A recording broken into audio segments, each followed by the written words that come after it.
Objection, the chair is authorized to declare a recess to the committee at any time. The hearing is entitled Oversight of the FDIC's Failed Leadership and Toxic Workplace Culture. Without objection, all members will have 5 legislative days within which to submit extraneous materials to the chair for inclusion in the record. I will note at the outset here, and for scheduling purposes for the committee and our panelists, we have a vote series that will be called at 10:30 this morning. That was why I was interested in getting the committee started on time, though we're a little late. We will go as long as we can. We'll recess for committee floor votes and return once the series is concluded. I urge members to return as soon as possible. We'll start questioning as soon as we have a sufficient number to do that. I'll now recognize myself for 4 minutes for an opening statement. At our May hearing to conduct oversight of the prudential regulators, members of both sides of the aisle expressed interest in holding a separate hearing on misconduct at FDIC and the Cleary-Gottlieb report. To my colleagues, I heard you. Today's hearing is focused exclusively on the FDIC's toxic workplace culture and Chair Grunberg's abusive behavior. To our witnesses, we thank you for being here today. Your commitment to transparency has not gone unnoticed. Just days after our last hearing, Chair Grunberg announced his intent to resign at some undetermined future date. His resignation should have been welcome news to the FDIC employees who have been subjected to an appalling culture of misconduct and abuse, but it was all a farce. Resigning after the confirmation of a new chair is just more of the status quo. Chair Grunberg knows this, which is why he told employees at the FDIC to continue as if he would be there until the end of the year.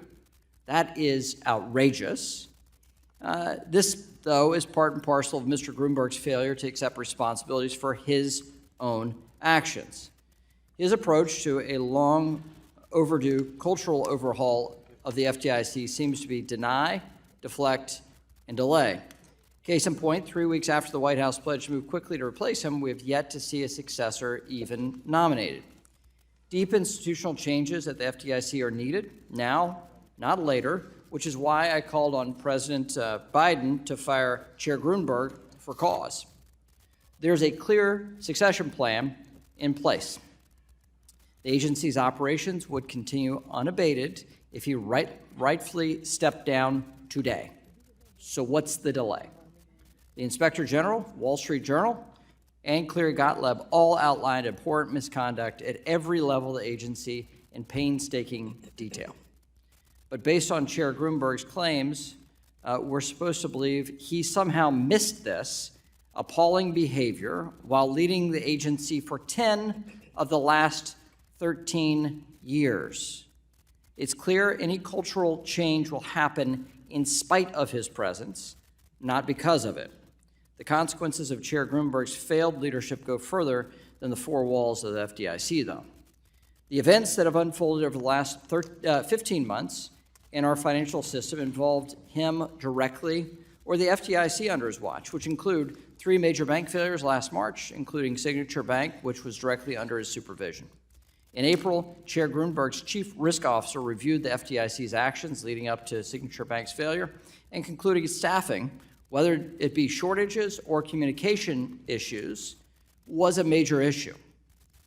In November, revelations came to light about the FDIC's toxic culture and Chair Grunberg's own abusive behavior towards staff, tasked with bringing him, quote, bad news, end quote. It is fair to conclude that Chair Grunberg's behavior directly impacted the FDIC's response to last year's banking turmoil.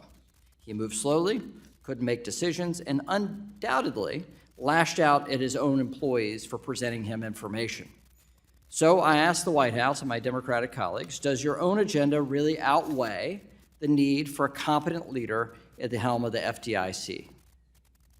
With the well-being of the agency, its 6,000 employees, our financial system as well, it's time for Democrats to join Republicans in calling for an immediate change in leadership at the FDIC. With that, I yield back. The chair now recognizes the ranking member of the full committee, the gentlewoman from California, for 4 minutes for the purposes of an opening statement. Good morning. Thank you to our witnesses for being here today including acting Comptroller Sue, who testified just a few weeks ago. As committee, Democrats have made it very, very clear all FDIC employees deserve a safe work environment. Unfortunately, as the Clary report details, this has been the case under the leadership of both Republican and Democratic chairs. In fact, according to the report, the FDIC has had a troubling workplace culture since 1980. I'm pleased that the FDIC has begun implementing the reforms necessary, and I'm pleased that the White House is reportedly nominating a proven leader, CFTC Commissioner Christy Goldsmith Romero, to lead this effort as FDIC chair. However, I am concerned that the report we are discussing may not tell the full story. For example, while the report focuses on the current chair, I want to know why the report doesn't examine how and why former FDIC Chair Jelena McWilliams and her senior staff, including the current FDIC Vice Chair Travis Hill, did not do more to ensure FDIC workers had a safe workplace during their tenure, both before and after the Inspector General identified a number of concerns relating to sexual harassment way back in 2020. Additionally, the chair does not include critical data needed to understand the location and rate of misconduct over time and which types of misconduct are currently the most prevalent. My staff asked Clary to provide this information, but they did not. This information could significantly impact what types of reforms the FDIC leadership should prioritize and where they should be implemented. Now, while this committee should be focused on the employees and exploring ways to strengthen worker protections, Republicans are attacking the Democratic chair, who has already announced he will step down. But you won't hear them call for Republican Vice Chair Travis Hill to step down, despite him being a senior official under former Chair McWilliams when allegations of misconduct persisted. I also wonder whether my colleagues will call for anyone who has been found liable for sexual abuse to stand down from holding other positions of power in government, like, for example, the former president and top Republican. He is not only an adjudicated sexual abuser, but also the first and only former president to be criminally convicted of not one, not two, but 34 felonies relating to violating election laws. Twice impeached, he also faces 3 more criminal indictments for his efforts to overturn the election and steal highly sensitive and classified national security documents and stash them at his Mar-a-Lago resort. Thankfully, President Biden is quickly taking steps to protect workers at the FDIC by reportedly nominating CFTC Commissioner Christy Goldsmith Romero to serve as FDIC chair. Commissioner Goldsmith Romero has a long track record of working to protect our nation's investors, consumers, and taxpayers. When she served as Special Inspector General for the Troubled Asset Relief Program, she successfully held accountable bank executives who engaged in financial crimes and fraud. She has been unanimously confirmed by the Senate twice. If Republicans are committed to changing the work culture at the FDIC, I expect that they will join with Democrats to support her swift Senate confirmation. I yield back. We'll now recognize the chair of the Oversight Subcommittee, Mr. Huizinga, for 1 minute. Thank you, Mr. Chairman. We'll continue to hear Democrat colleagues today attempt to deflect blame, and we will continue to hear a litany of reasons why Chairman Grunberg is the right man at the right time with the right ideas to reform the FDIC.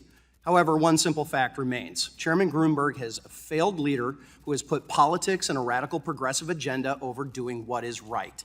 He has put himself and his own ego before the FDIC employees and the well-being of the agency that he reportedly loves. Mr. Chairman, the independent report, which findings have been accepted by everyone here today, was clear on one thing: culture starts at the top. For nearly 2 decades, Mr. Grunberg has failed to recognize how his own misconduct negatively affects his own employees. Mr. Chairman, it's time for new leadership. It's time to let the agency heal.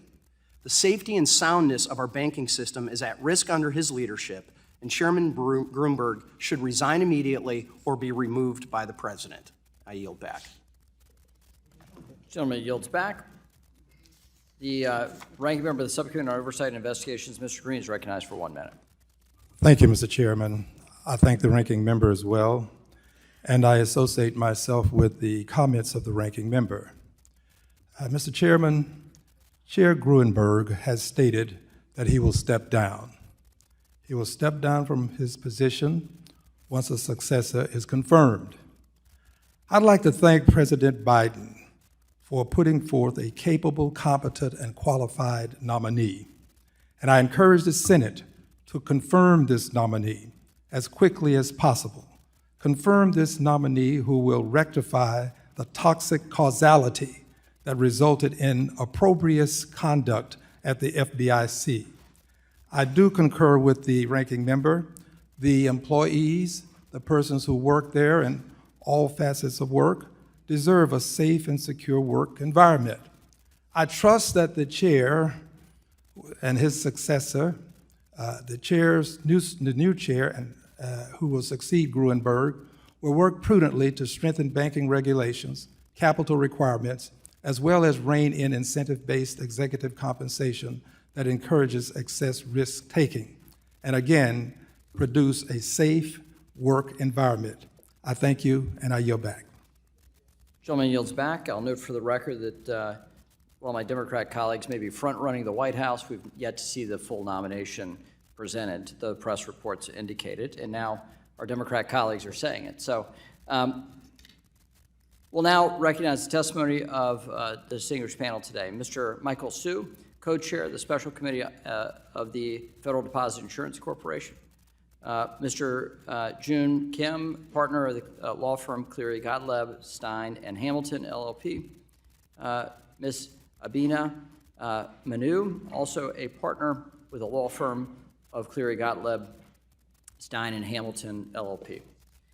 And the Honorable Jonathan McKernan, co-chair of the Special Committee of the Federal Deposit Insurance Corporation. I would note Chair Grunberg's absence. Originally, the committee noticed and announced he would participate in today's hearing. Unfortunately, he did have a personal conflict. We look forward to his appearance before the committee in the future. I'd like to thank each of our witnesses for your being here. You'll each be given 5 minutes to give an oral presentation of your testimony. Without objection, your written testimony will be made a part of the record. Mr. Hsu, we'll begin with you. Thank you, Chairman McHenry, Ranking Member Waters, and members of the committee.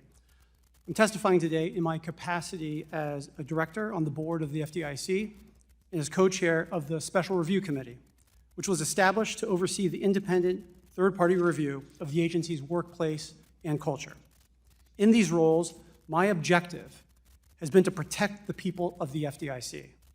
That has been my top priority and North Star throughout the entire process. The employees of the FDIC need and deserve a safe and inclusive workplace, and they need it now. My joint written statement with Director and Special Review Committee Co-Chair Jonathan McKernan describes the processes by which the independent third-party reviewer was selected and how their review and report were overseen.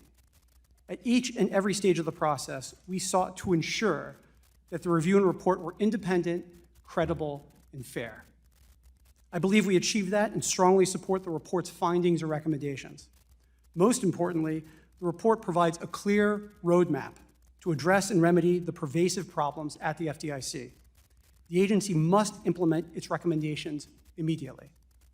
I want to reemphasize today the urgent need for actions, not words. I am especially focused on actions in 3 areas.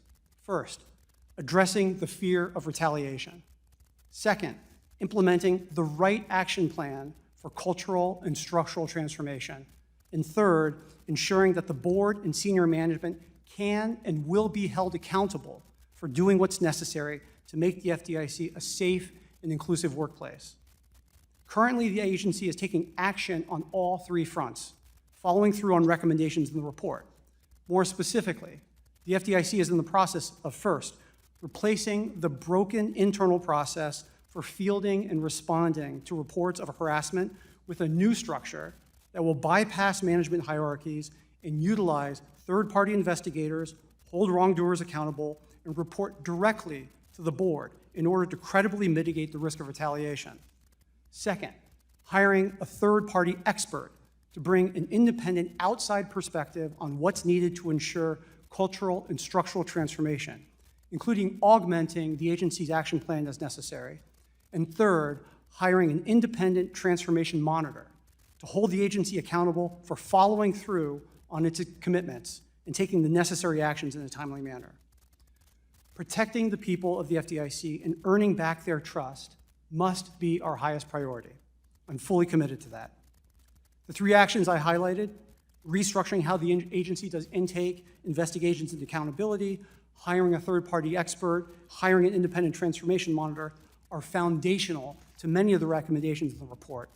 Taking these steps cannot wait, and they must be done right. This is my focus as a director. Thank you. I'm happy to answer any questions. We'll now recognize Mr. June Kim, partner of the law firm of Cleary Gottlieb. Thank you. Chairman McHenry, Ranking Member Waters, members of the committee. My name is June Kim, and I'm a partner at the law firm of Cleary Gottlieb, Steen and Hamilton. And along with Jennifer Kennedy Park and Abin Amenu, who is here with me today, the three of us led the recent review we conducted on behalf of the Special Review Committee of the FDIC's Board of Directors. The Special Review Committee appointed our firm to conduct an independent review of allegations of sexual harassment and interpersonal misconduct at the FDIC, including hostile, abusive, unprofessional, or inappropriate conduct, as well as management's response to these allegations, and the FDIC's workplace culture, including any practices that might discourage or deter the reporting of this type of misconduct. In conducting this review, we recognized its importance to the FDIC, an institution that performs a critically important public function of maintaining stability and public confidence in our nation's financial system. We appreciated the grave responsibility of conducting this type of a review, both to the FDIC and its employees, as well as the public that it serves. We understood that independence, credibility, and fairness were of paramount importance. And that is how we approached the conduct of our review and the drafting of our report. To gather the facts necessary for the review, we set up a hotline through which individuals could make reports. We obtained and reviewed thousands of documents from the FDIC and conducted additional interviews of current and former FDIC employees from across multiple offices, divisions, and seniority. The reports made to our hotline were particularly revealing, both in volume and in substance. Over 500 individuals courageously reported to our hotline, often painfully and emotionally recounting experiences of sexual harassment, discrimination, and other interpersonal misconduct that they had suffered at the FDIC. Although we cannot describe all of the incidents reported to us, we do feel compelled to convey the powerful emotions that we heard. Those who reported incidents to us expressed fear, sadness, and anger at what they had had to endure. Many had never reported their experiences to anyone before, while others had reported internally, had been left disappointed by the FDIC's response. Virtually all of them expressed hope that reporting what they had gone through to us might help change and make better the agency that they cared about deeply. In conducting our review, we were guided by their example and by the goal of doing right by them.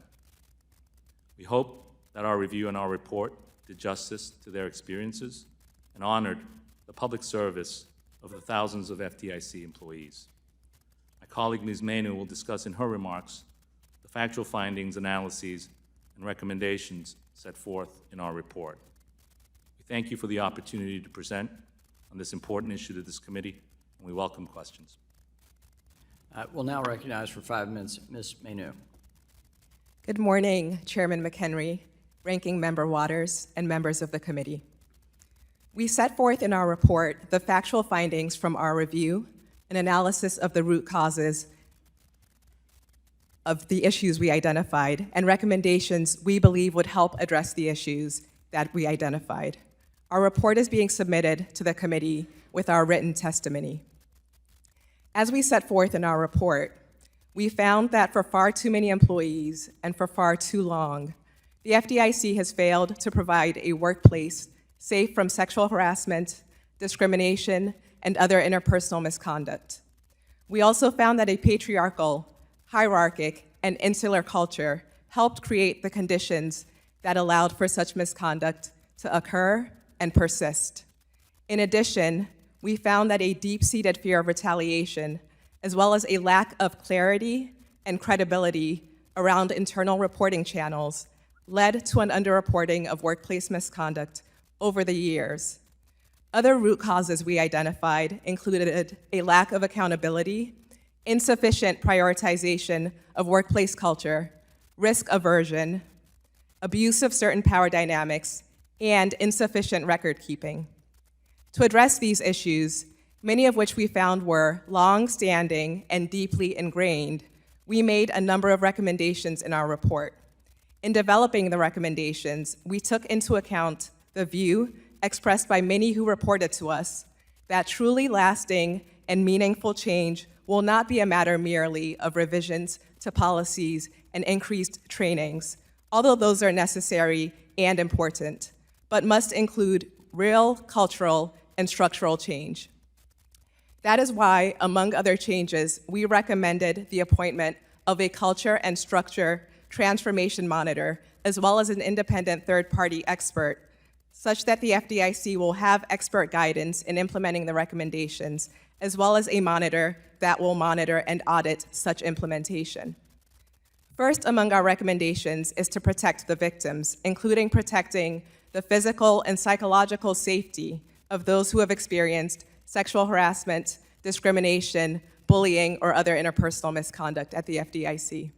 That was our first recommendation because they were our foremost concern. They are public servants who, like so many within the FDIC, care deeply about and take great pride in the mission and work of the FDIC. They demand and deserve a workplace with a positive culture that is safe from sexual harassment, discrimination, and other interpersonal misconduct. We hope our review and our report will help achieve that for them and all other FDIC employees. Thank you for the opportunity to present to the committee on this important matter, and we look forward to answering any questions you may have for us. We'll now recognize Director Kernan for 5 minutes.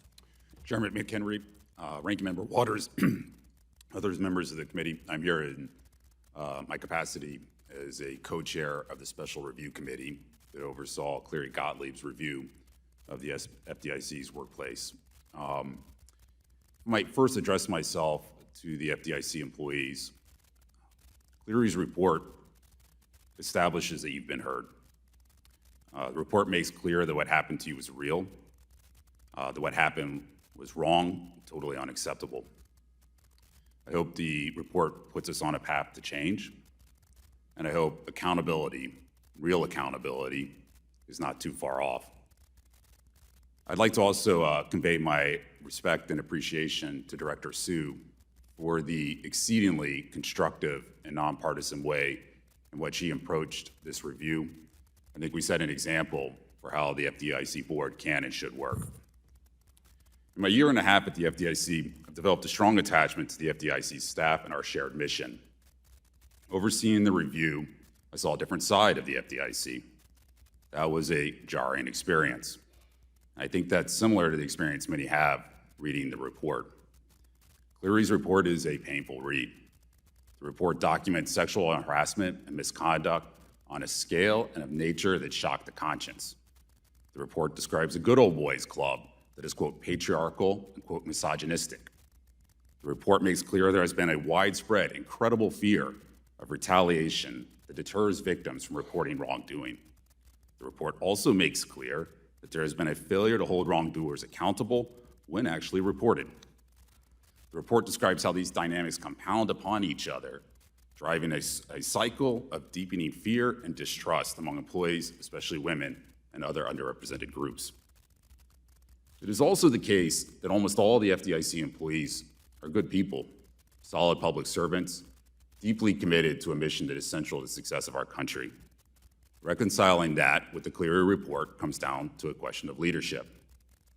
An organization can prioritize protecting employees. It can strive to root out wrongdoers and make an example of them. Or an organization can prioritize protecting itself. It can strive to brush wrongdoers under the rug, move them around, even promote them, all with an aim to avoid the litigation, the bad press, the time and expense of disciplining bad actors. The FDIC too often chooses the second path. That choice isn't driven by policies, procedures, or training. That choice is driven by values, and our values are set by our leaders. Thank you, and I look forward to your questions. Thank you. I now recognize myself for 5 minutes. Director McKernan, the chairman of the board of the FDIC is responsible for overseeing the staff of the agency. Is that correct? Correct. Do you think it's important that the chairman be able to have an open dialogue with FDIC employees about what they do? Absolutely, Chairman. Is that what all board members try to do? I think so. Would you agree that the findings of the Cleary report demonstrate that FDIC employees do not feel comfortable interacting with Chairman Grunberg? The report certainly establishes that his reputation and conduct has chilled communication. How so? I think there's a general reluctance among some to deliver bad news. At least that's the findings of the report. And how does delivering bad news, what does that mean for the agency? Well, I think it can certainly impede our ability to achieve our mission. If we're going to achieve our mission, leadership needs to make informed decisions. To make informed decisions, you have to have all the facts, both good and bad. Great. Does that affect safety and soundness? Absolutely. If we can't, safety and soundness is central to our mission. So rewinding to March of last year, when you had bad news about 3 banks going down, and the lead up to that, and you have a chair that has had such a serious chilling effect on his staff, they don't even want to present him bad information, that they fear for their career or just the nasty abuse that he will give them for presenting information. I'm not sure if I understand the question, Chairman. So did that have any effect in March? It certainly could have. I don't know, of any specific incidents. Okay. So the safety and soundness question here really falls on the chair of the FDIC board. Ms. Manu, I think you might be the appropriate person to ask this. Can you give us some details you learned during the course of your investigation about the chilling effect Chairman Grunberg's behavior has on FDIC employees delivering bad news? Chairman McHenry, we described in our report, around page 90 of our report, incidents involving Chairman Grunberg. We had looked into allegations of interpersonal misconduct concerning Chairman Grunberg, as those were part of the publicly reported allegations that led to the need for our independent review. And specifically, we described incidents as recently as March 2023, in which an individual reported an outburst involving Chairman Grunberg. And so what did you take from this? Was that a widespread thing, or was this a one-off occasion? We obtained reports of several incidents over time, including when Mr. Grunberg was vice chairman of the FDIC, continuing till at least 2023 during his current tenure as chairman, where employees reported experiences with Chair Grunberg, including the chair losing his temper. And what we took from that and what we heard from employees who reported to us was that this could have a chilling impact on communications with Chair Grunberg, although I will also note that we did not identify specific incidents that affected the FDIC's ability to meet its mission. Okay. So get into that question. So the chilling effect, you have stories. Does that establish the reputation he had among employees of the FDIC? Yes, in the sense that the incidents contribute to the reputation that Chair Grunberg has for losing his temper. Okay.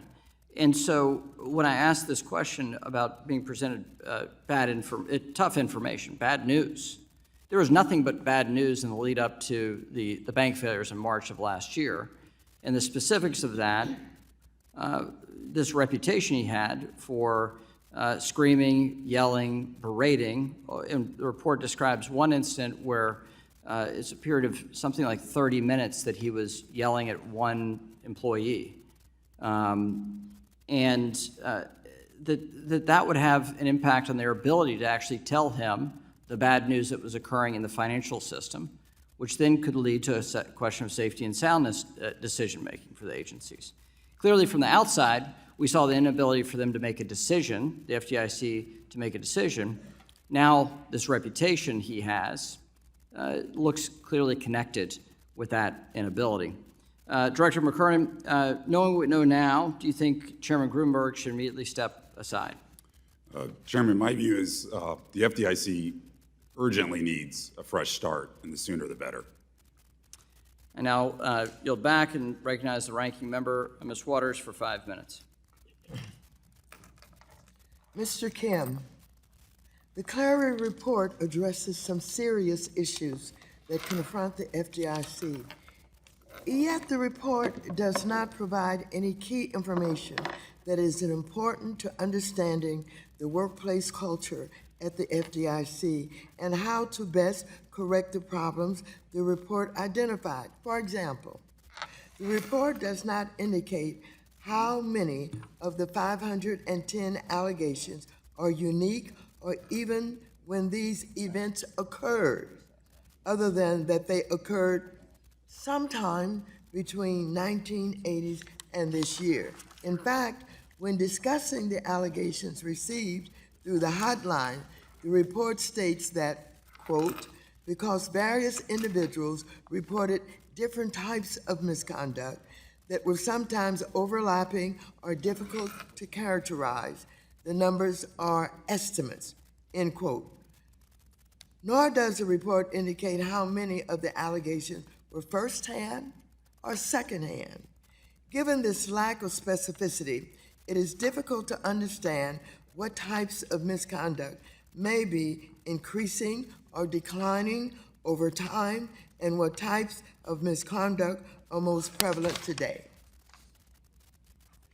Can you respond to that? Yes, thank you. Our report reflects that 510 individuals reported into our hotline, and we provide at page 115 of our report a breakdown of the different categories of reports that came in by subject matter. Many of those reports came in anonymously or confidentially, where the person reporting specifically requested that their information be kept confidential. How many of those reports were anonymous? Pardon me? How many? How many came in were anonymously? confidential? Sorry, go ahead. Can take that. We received 200 reports through the website that allowed for anonymous reporting. That said, even some of those reports contained contact information for the individuals. So 200 would be the high estimate. We did include in the appendix to the report, it's approximately 50 pages, of 46 representative examples of reports that came in to our hotline. That provides quite a bit of detail of both dates. Okay, let me be clear. What was the total number of reports? How 500. many reports? What was the number of reports? 510 through the 500? hotline. And how many of those were anonymous? Approximately 200. About 200 of those, okay, all right. And just to complete the thought, we did provide in the report representative examples of the types of allegations we received with detail, dates, and to the extent we did not include specificity, that was for the reason of protecting the confidentiality. So how many do you consider you were able to validate? The ways in which the ones that are identified in the appendix are corroborated or validated is set forth in the description in the appendix. It includes some reports that were consistent with other reports that others had made. Many of them, we do note in the report, many of the 510 are mere allegations. They are allegations that came into the report. We note that limitation in our report, but we also find in the report that the sheer volume and the nature of 510 reports coming in within a relatively short time of a hotline being opened with this type of these types of allegations. So is how in many itself of a these finding. most often occurred at the headquarters, the regional offices or the field offices? Is that information identified in the report? I didn't remember seeing how many were actually headquartered field office or regional offices. What we said in the report on page 115, which is the page that Mr. Kim had pointed to, is that many allegations came from regional or field offices. We received reports from all 6 regional offices. We received reports from over 30 of the field offices. And we also received reports from the FDIC's headquarters. One limitation in the information that was available to us goes to the record-keeping challenges that we had identified through our review. And so one of our recommendations is that the FDIC ensure more systematic record-keeping. Thank you. We'll now recognize the Vice Chair, Mr. Hill of Arkansas, for 5 minutes. I thank the chairman, thank the panel for being with us today to continue our investigation of the poisonous culture at the FDIC. Ms. Manu, the Gottlieb report outlines that employees don't have trust in the reporting process, even though the FDIC has over 5 offices for employees to take their reports. This leads to employees feeling like the process is broken, confusing, ineffective, and to some degree, there's no real incentive to report when people are being browbeat and that word passes down through the culture. Can you describe some of the difficulties with that reporting channel to follow up on the line of questioning in your review? Yes, Congressman. We described in our review, in our report, what we found in our review regarding concerns about the reporting processes and investigation processes. One question that FDIC employees have when they experience interpersonal misconduct is whether that conduct even violates any of the FDIC's policies, and this is in part due to some confusion about the policies and insufficient training on the policies. Let me stop you there, because you know the FDIC and the Comptroller of the Currency and the bank regulators impose a strict standard as a part of their examination of HR practices at the institutions they regulate since the 1990s. What's not clear about sexual harassment in the FDIC policy that makes it so challenging to figure out?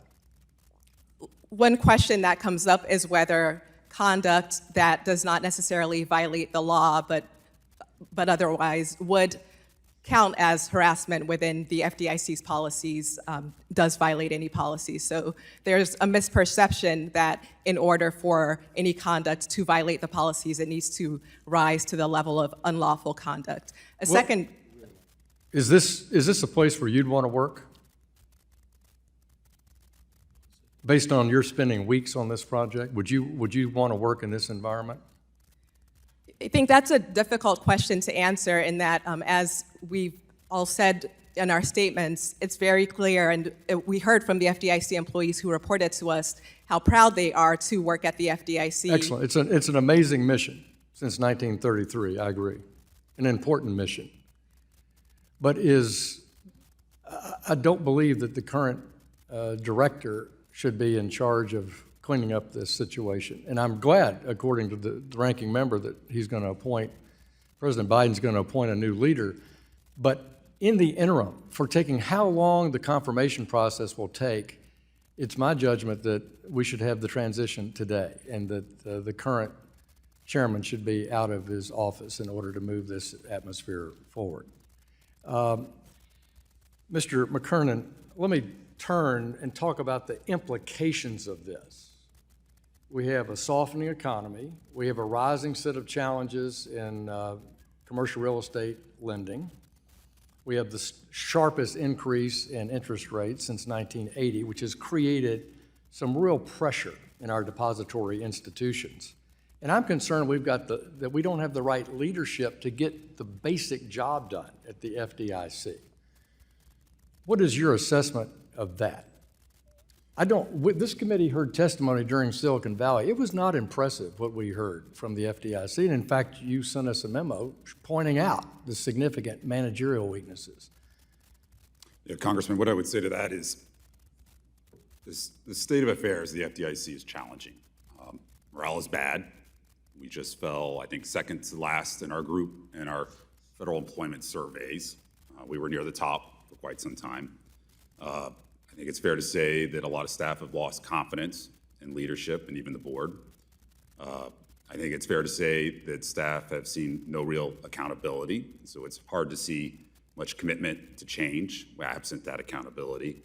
I think it's fair to say that there's a lot of skepticism, even cynicism, about prospects at the FDIC. But I think it's also important to really emphasize that almost all the FDIC employees are good people. Like I said at the beginning, these are solid public servants, deeply committed to the mission, despite everything that we have going on. And they're going to keep pushing to do the mission. I think it's the job of the leadership to make sure that they can do their job. Frankly, I agree. Let me reclaim my time in closing and simply say, you're right. We've got to have the best morale, the best esprit de corps, the best talent in the FDIC to handle their jobs. But I don't believe that's being done. I believe change needs to happen immediately. Yield back. And this will be the final questioning before we go to floor votes, and we'll recess after Ms. Velasquez. Ms. Velasquez?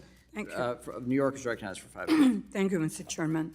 Mr. Kim, Ms. Manu, can you tell us how far back these issues date and why employees didn't feel comfortable reporting them earlier? As we explain in our report, these issues are longstanding.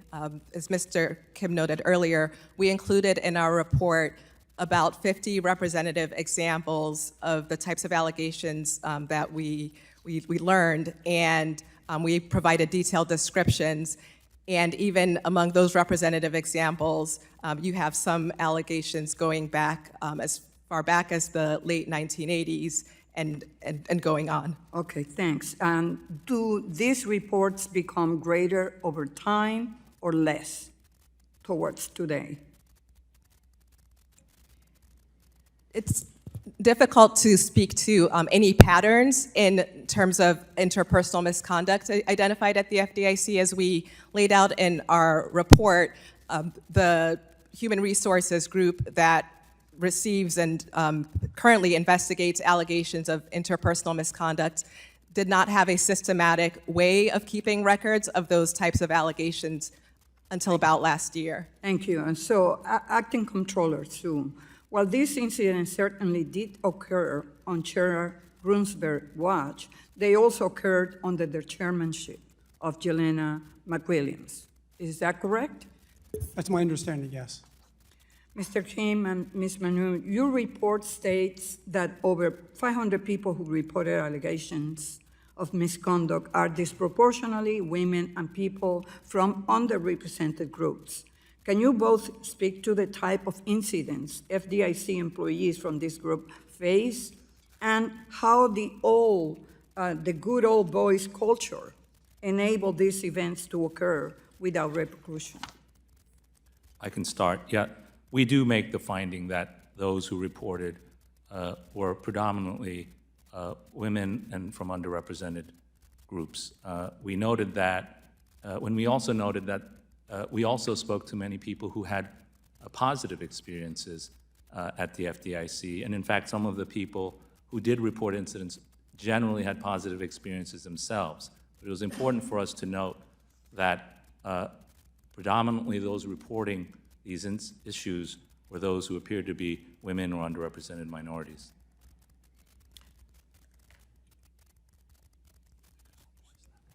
So can you talk about the good old boy network?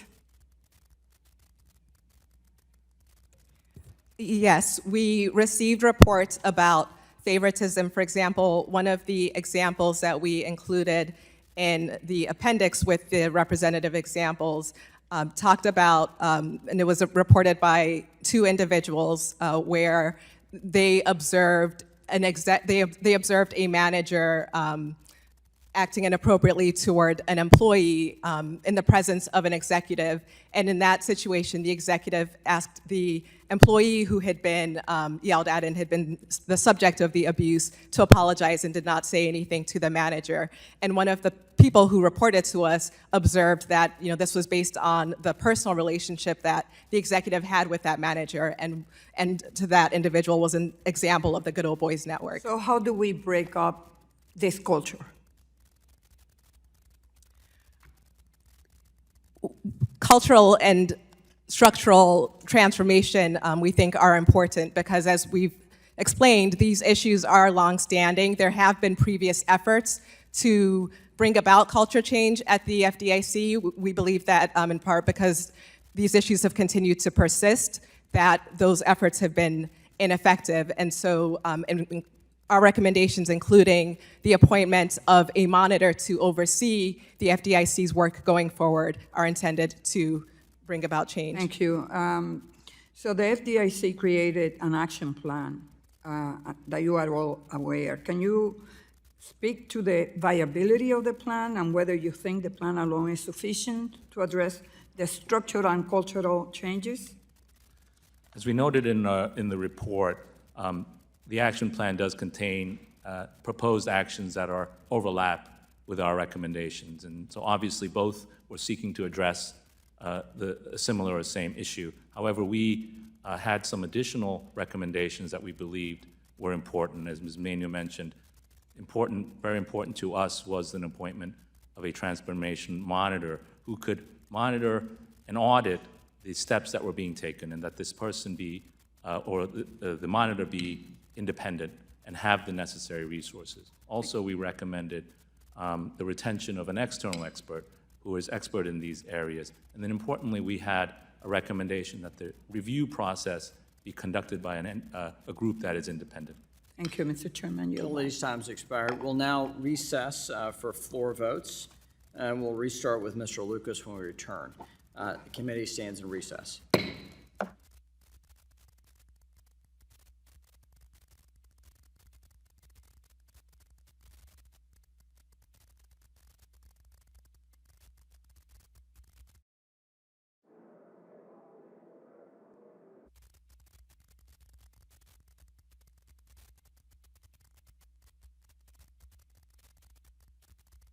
Mr. Lucas for 5 minutes.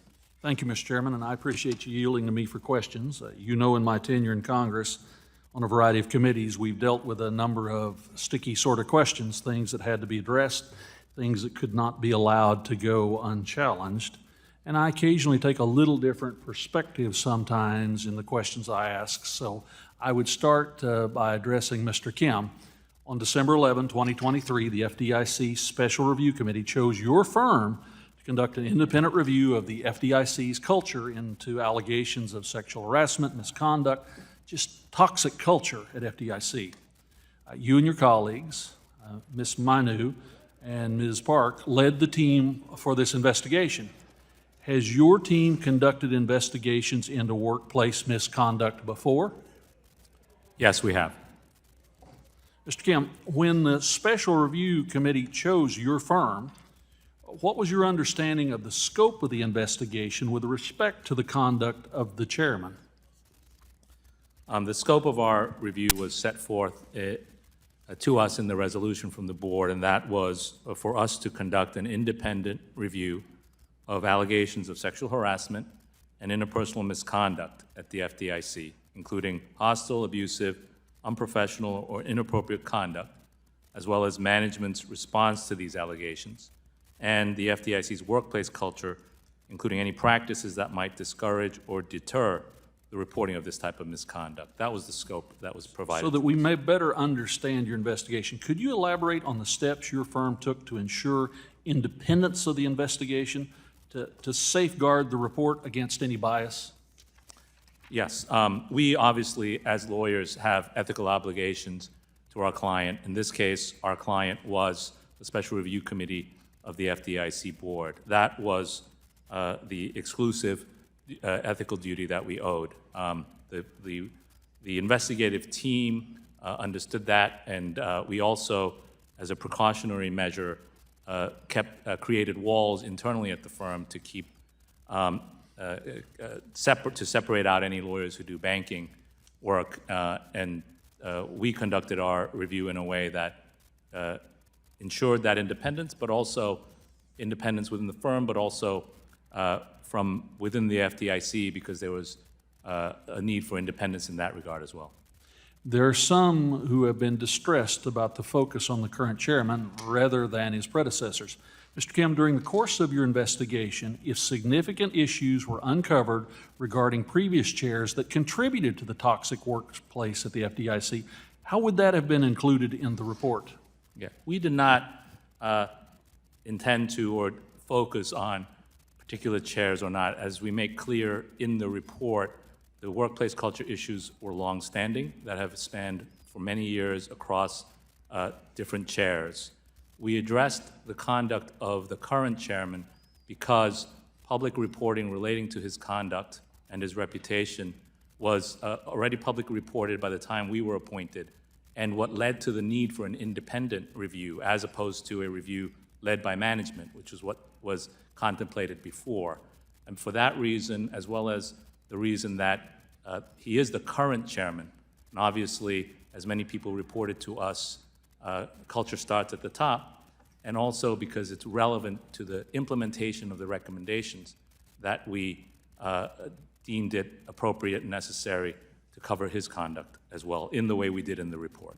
Continuing my line of thought, Mr. Kim, of course, as you're gathering all the information and determining what is relevant to the investigation, not every piece of data would be included in the final report. From your interviews with current and past employees, was there evidence of substantial misconduct, misbehavior like Mr. Grunberg's from the previous chairman that was left out of the report? As you've noted, not everything that we learned is set forth in the report. That includes with respect to anyone, including the current chairman. What we included was what's relevant and necessary to understand our factual findings and to support our recommendation. That's what we included in the report. One last question briefly, Mr. Kim. Would you expand on how Chairman Grunberg's leadership may be a challenge to the FDIC's cultural transformation that we all want? We did not in the report, nor do we today, take a position on whether the current chairman should or should not stay as the chair of the FDIC. We believe that to be beyond the mandate of our review. We wanted to review and investigate the facts, set forth the facts that were necessary to understand our findings, and the facts that were necessary to support our recommendation. Those are the only facts. Thank you, Mr. Kim. I yield back, Mr. Chairman. Gentleman's time has expired. With that, the gentleman from Massachusetts, Mr. Lynch, is recognized for 5 minutes. Thank you, Mr. Chairman. I want to begin by just saying there's a certain element of disingenuousness in terms of the Republican position on abuse of women in the workplace. We hear much complain about it here with respect to a Democratic appointee, Mr. Grunberg, who's admitted that he's leaving the office. But yet, I just want to point this out. All my Republican colleagues are supporting, President Trump, former President Trump, who has got an atrocious and long record of poor treatment. Not only poor treatment, but Mr. Chairman, I'm speaking. This is my time. And remember, the relevance here is the next president will appoint the FDIC chair that we're questioning conduct of today. So this is about the fitness and the true and genuine concerns that my colleagues have with respect to what has happened here. Let's put aside for a minute the fact that he's a convicted felon on a deal with a porn star, that the Mr. Chairman, the that is not a potential- correct. Time that is belongs not- to that the is not gentleman from correct. This is my time. This is Madam my Ranking time. Member, I have it. Yes. This is Hold my on. time. This Hold is my on. time. A civil Suspend. conviction by a jury. The gentleman will suspend, just a moment. We'll suspend the clock. So the gentleman cannot interrupt that way, and I would remind the gentleman from Massachusetts to direct his remarks to the chair. Yes. And you will have your time. With that, the clock may resume. Thank you, Mr. Chairman. I respect that, and I appreciate that. And you know, we're talking about someone who has been convicted by a jury in a civil court for sexual abuse. And then, you know, I could have brought in a tape here of the Access Hollywood thing where he talked about how he, you know, grabs women's genitals and kisses them, you know, right off the bat, you know. So I just want to rebalance this about what we're doing here today. And if we're truly concerned about the way women are treated in the workplace, there's real reason to question, you know, the genuineness of the criticism on my colleague's part. I do want to ask, though, I'm a former union president. Let's get to the workplace here. I'm a former union president. I was a union steward before I was a union president. In the workplace, if some of this stuff, which was totally unacceptable, and I totally agree with the factual basis of the record and the investigation, why was not Mr. Kim or Ms. Menu, why was not the union involved here? As a union steward, I would have been the first person in the workplace to know about that activity, and there would have been a duty of fair representation on my part as a union steward to go to bat for those women, for those employees that were being treated like that. What happened here? You did the investigation. What happened with, so this is a union workplace, the NTEU, National Treasury Employees Union is the collective bargaining representative for these employees, I believe. So what happened? What happened there? Where was the breakdown there? Thank you, Congressman. You're correct that the National Treasury Employees Union is the relevant union here, and as we explained in our report, we spoke to union representatives as part of our effort to understand the scope of issues relating to interpersonal misconduct at the FDIC. And in terms of the union's role, the union did have a role in providing support, both to employees. How many grievances were filed? That would be the normal. If I'm the union steward, I would file a grievance every single time something like that happened. How many grievances were filed? We know that grievances were filed along with complaints under the anti-harassment program and under the FDIC's equal employment opportunity policy. Okay. And where did those grievances go? Was there a procedure where they could be addressed? There was a four-step process. And the first step was for any grievances to go to a supervisor all the way up to the chair or the chair's designate. How many were sustained? How many grievances were sustained, and how many, what action happened as a result of that?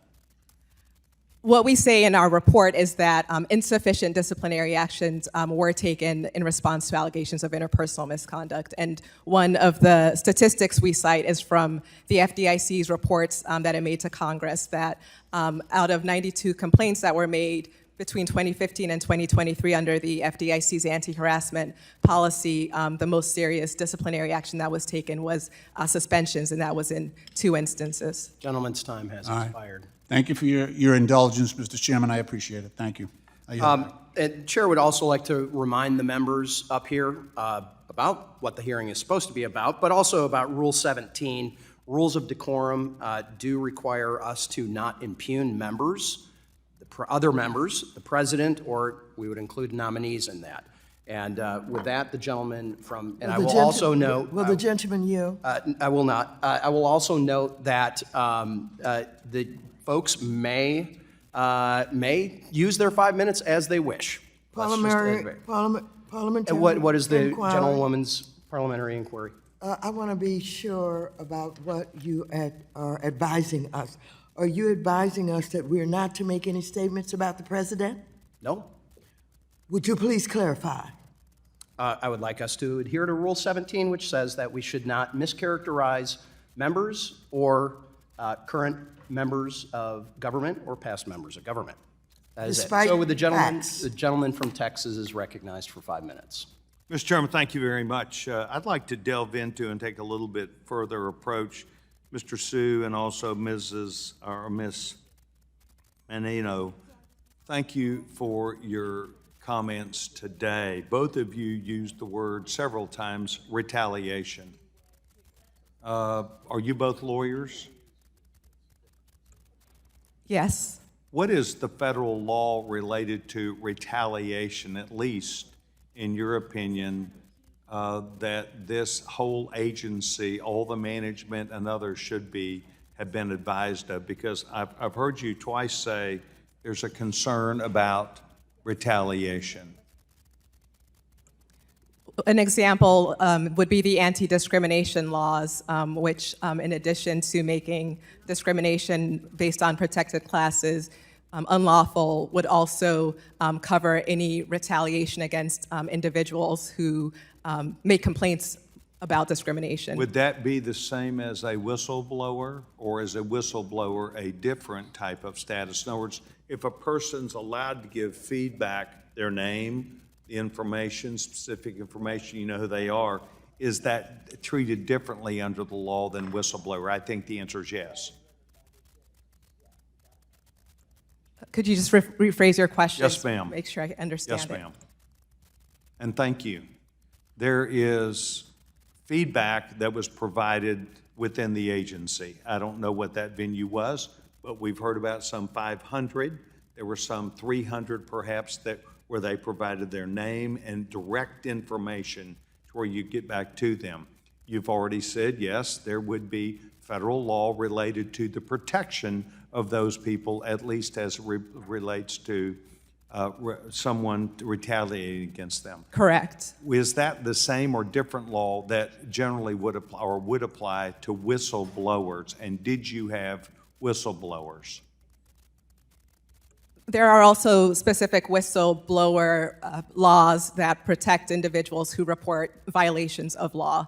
So those that's another example. Okay, so now I've heard both of you mention retaliation, probably as at least in your mind, as a source of probably what is still there.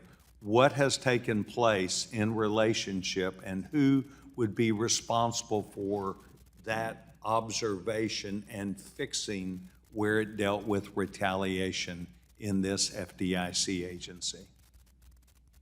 To elaborate on the concern about retaliation, one concern that we heard was, in addition to confusion about whether any conduct violated FDIC policies and who to report to, there was also a concern about whether FDIC employees could trust the reporting channels. Yes, ma'am. I want to go to who is responsible for directly taking that issue on with the knowledge that we've heard the current leadership is incapable of effectively managing the organization.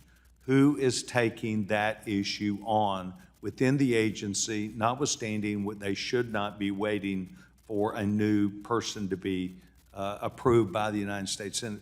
Who is taking this issue of retaliation on right now and has been in the past year? Who? Name that title. So, Congressman, I believe the full board needs to be engaged and Well, the full implement board's great. Okay, now the board. All right, who, you represent the board. I'm on the board. Yeah. What are you doing to make sure that retaliation is not alive and well and will not be tolerated? What are you doing then, sir? So the fear of retaliation requires both cultural and structural transformation. There is currently a process that is broken. where employees When of will the that be fixed, sir, since you're the responsible party? The board is currently taking action to create a new structure. When to will replace- that be fixed? And does that require a new head of agency to approve that? It is being fixed as we speak. The board It's is being currently. fixed. It is being fixed currently, Would yes. you please provide this committee, both Republicans and Democrats, an answer that when that has been fixed? Yes. Notwithstanding who the director is, it is the board. I sure appreciate your help and thank both of you very much. I just think that some of the things, going back to conversation about what needs to be fixed today, that within a division of labor, there are certain things the new chairman would need to be responsible for, and there are also things that are current issues. And I appreciate your help, and thank you very much, Mr. Chairman. I yield back my The time. gentleman's time has expired. With that, the gentleman from California, Mr. Sherman, is recognized for 5 minutes. Thank you. We've got a problem since the 1980s. The reports, I won't repeat just because they've been stated so often, but they show a horrendous picture. And now we are close to solve, well, I can't say solving, but to making this agency as good as it can be as far as its workplace culture. I want to commend the law firm for its report. I want to commend the Wall Street Journal for really forcing that report to be commissioned. And now we are so close. Greenberg is resigning. Biden is going to appoint a successor. And I want to call upon the administration to appoint a successor as soon as possible.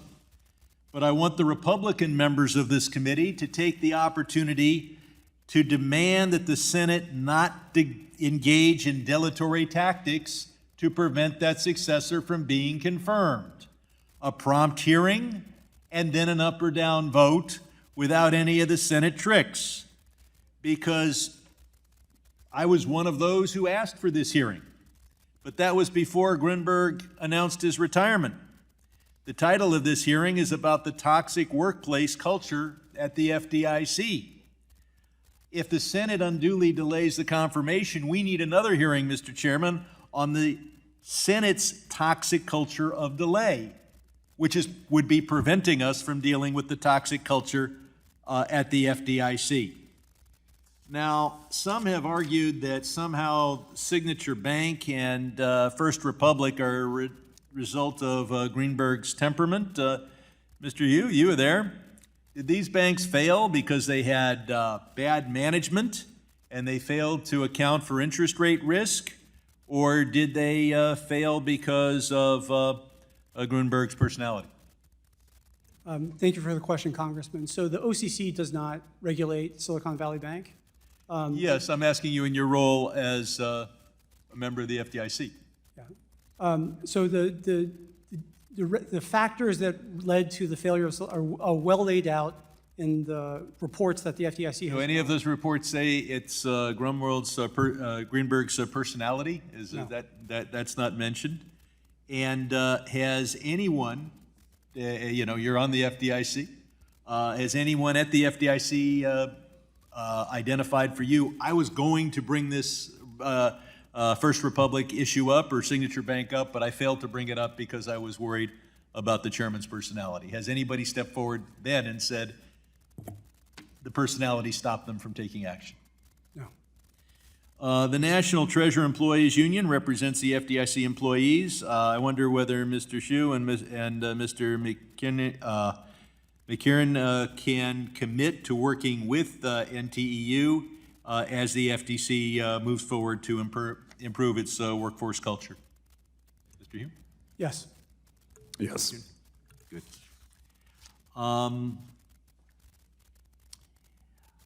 I would point out that there are 6,600 employees that deserve a good workplace culture. But there are 330 million Americans that deserve good bank regulation. And if we see if Mr. Grunberg resigns before his successor is confirmed, the FDIC could be split 2-2.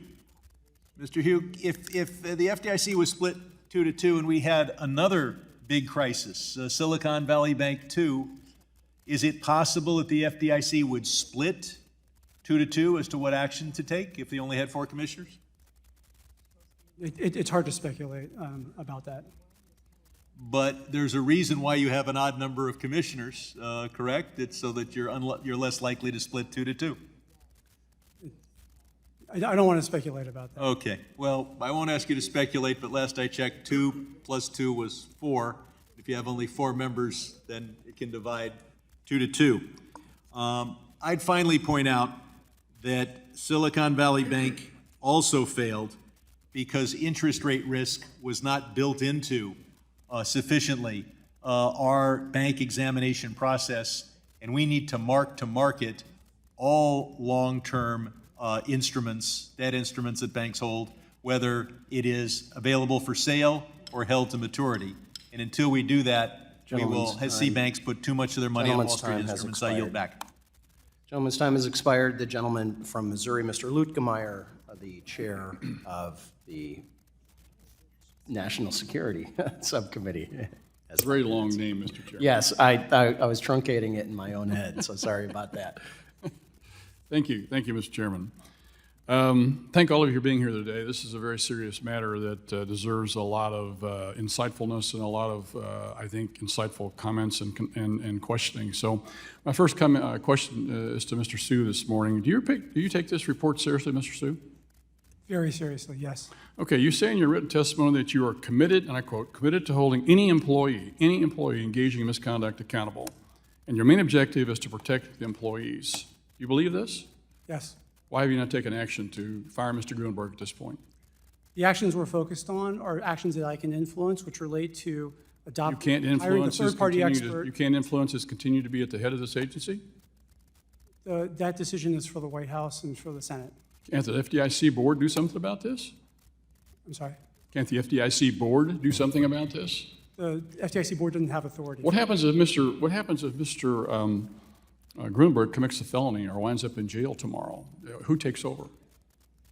I think under the rules, then the vice chair would. We have a vice chairman. I'll be darned. Okay, Mr. McKernan. Do you take this report seriously? Absolutely. In your testimony, you say that you hope accountability is not far off. Do you believe this? Do I believe it's far off? Yeah. I'm not particularly optimistic we'll see accountability soon. Okay. I'm concerned about that part. You also say that reconciling report comes down to a question of leadership. An organization can prioritize protecting employees. It can root out wrongdoers and make an example of them, but we need leaders. Why have you not taken action? Why are you not pressing for Mr. Grunberg to resign? Well, I am pressing for the board to take a more active role. To your earlier question, I think there's a real question here that we at the board need to consider during this interim when we're waiting for a new chair, or we're waiting for the current chair to resign and have the acting chair. I think the board needs to take a more active role here, and I have been pushing for that. Well, I appreciate that because I think you're talking a minute ago about having leaders and solving these problems. And you guys are in a position, Mr. McKernan, Mr. Sue, of being leaders in this situation. As leaders, you need to step up and stop the nonsense. Otherwise, you're an enabler. You continue to allow this to go on. You're no better than Mr. Grunberg, in my mind. If you allow it to go on, it's got to be stopped. Mr. Kim and Ms. Manu, is rape a crime? You both are attorneys. You tell me. Yes, rape is a crime. In your report, you indicate that at this hotel that a lot of the FDIC folks go to when they're in training, there was a rape that occurred, besides a bunch of, I think, 24 more instances of harassment of some kind. Was anybody prosecuted as a result of that? I believe there was a rape that was alleged and presented to the local police department. I don't believe there was... there was no follow-through on that? Not that we're aware of. So we have an alleged crime here that nobody took care of? Was it swept underneath the rug? I mean, this is a very serious crime. I mean, I don't understand how they can get away with this, personally. But you're telling me they swept it underneath the rug? We're not aware that it was swept under the rug. What we are aware of is what the information that we were able to obtain from the local police department, and that there was But it is a no crime. action taken. Rape itself is a crime, of course. Okay. So we're allowing criminal activities to go on within the agency if that's the case. Just to add to what Mr. Kim said, there were 2 reports of sexual assault at the Seidman Center. For one of those 2 sexual assaults reported, we understand from the FDIC's Office of Inspector General that no charges were filed because the claims could not be substantiated by law enforcement. And as to the second incident, we understand from the Office of Inspector General that the investigation into that incident is ongoing, so we were not able to get more information about it. The intimidation of the director have anything to play in that, do you think? The intimidation of the chairman have anything to do with that not being taken up? There's no indication that the chair Okay. related to this. Very good. Well, Mr. Sue, you know, you took part in the coup that occurred with Ms. Williams over a major disagreement of opinion over a merger issue. Yet you've let this crime go unchallenged.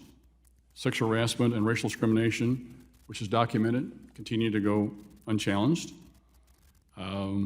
I'm curious as to why we don't take further action. It just boggles my mind. But it's about politics, pure and simple, in my mind. You know, we have a Republican who's the vice chair. If Mr. Grunberg steps down, you've got a Republican in the chair, and it's all about that. It's not about what's good for the people of the FDIC. It's not what's good for the industry of the banking industry. It's about politics. And that's sad because both of you sit in a position to stop the nonsense. Has expired. Please do. With that, I yield back. Gentleman's time Mr. has Chair. expired. The chair recognizes the gentleman from Texas, Mr. Green, for 5 minutes. Thank you, Mr. Chairman. I thank the witnesses for appearing today. Permit me to ask a question about the composition of the board. Do you agree that the board has some 5 members, Mr. Kim? The board of the FDIC? Yes. Yes.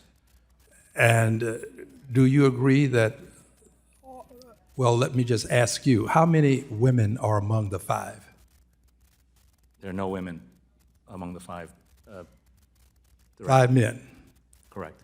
I believe we live in a world where it's not enough for things to be right, they must also look right. By the way, no disrespect to any of my friends who are on the board. I think highly of you, but it just seems to me that it may be time for us to look to have the leadership of a female. Permit me to ask you about the comment that you made. I believe it was you, Mr. McKernan.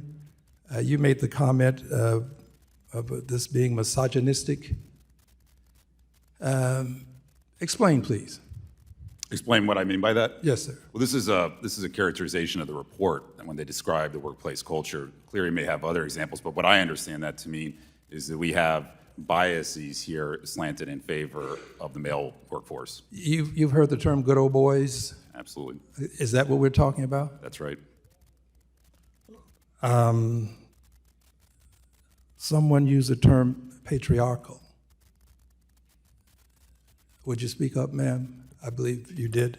I did use that term, and that referred to conduct including allegations that there are outdated notions of appropriate and inappropriate workplace behavior, as well as favoritism and exclusion of women, as well as members of underrepresented groups. Now, ma'am, can you point to in your report where you indicate that a member of the board should be made chair of the board? Can you? If you cannot, you may say no.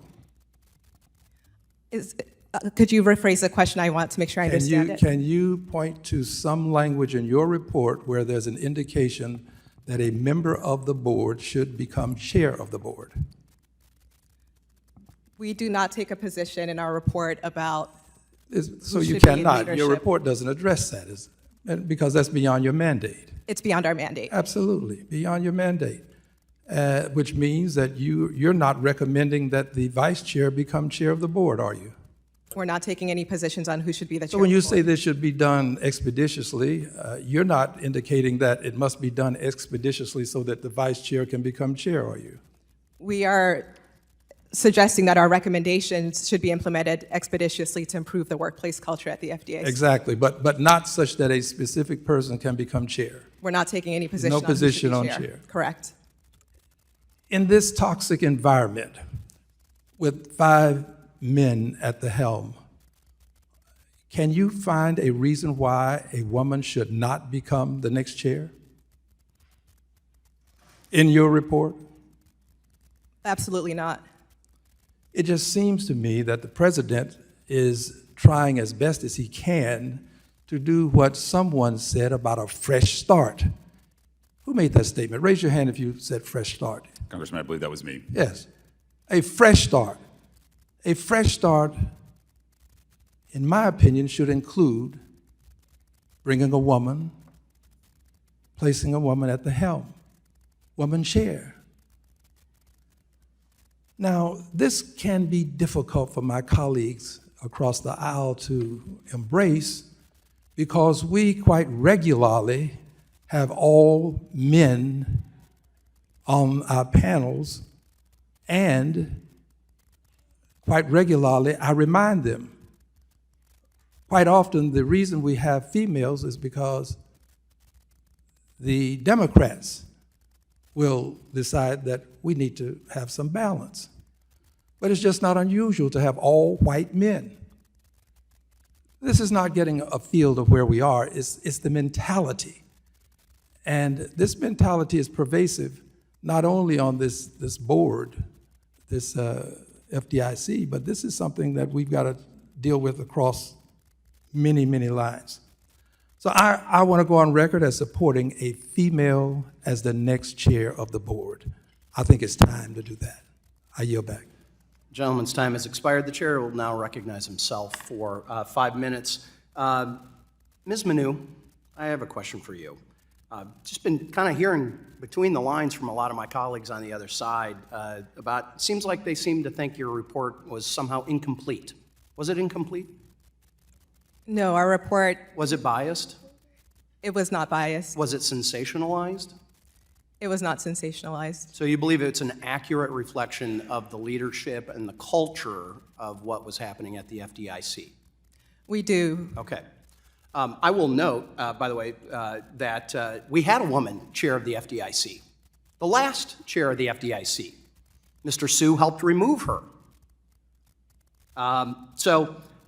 When it comes to equity, we had that.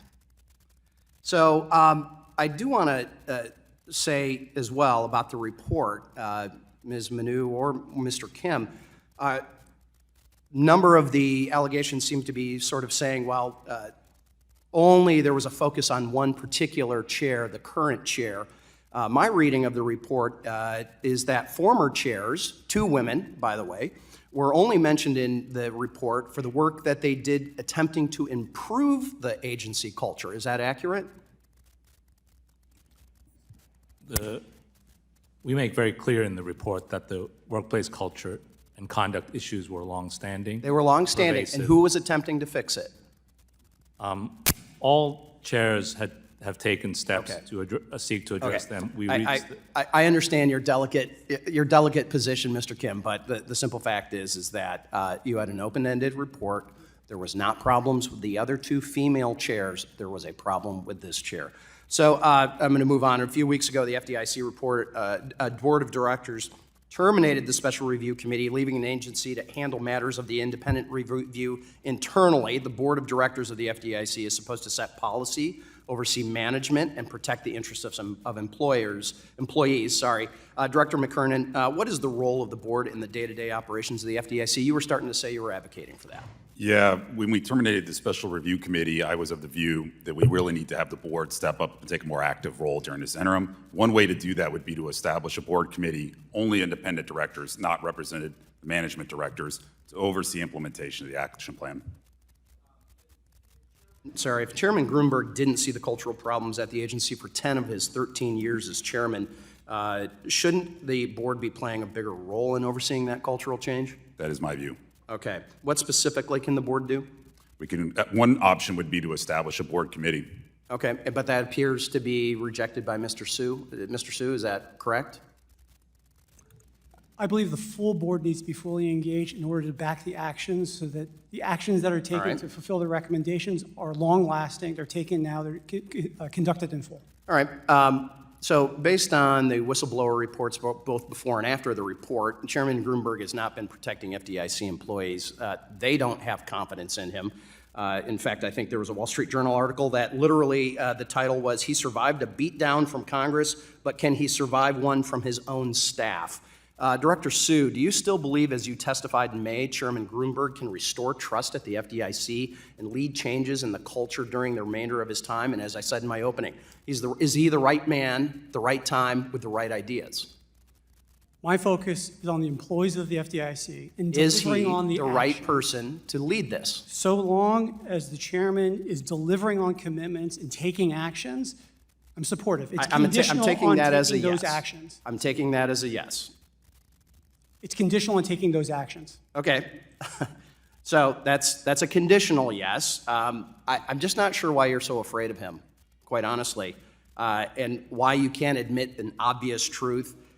That is disappointing because I know, and I believe you know, that the FDIC employees would disagree with you, that he is not the right person to be leading this. So, Director Sue, I think it's finally time to become more active director.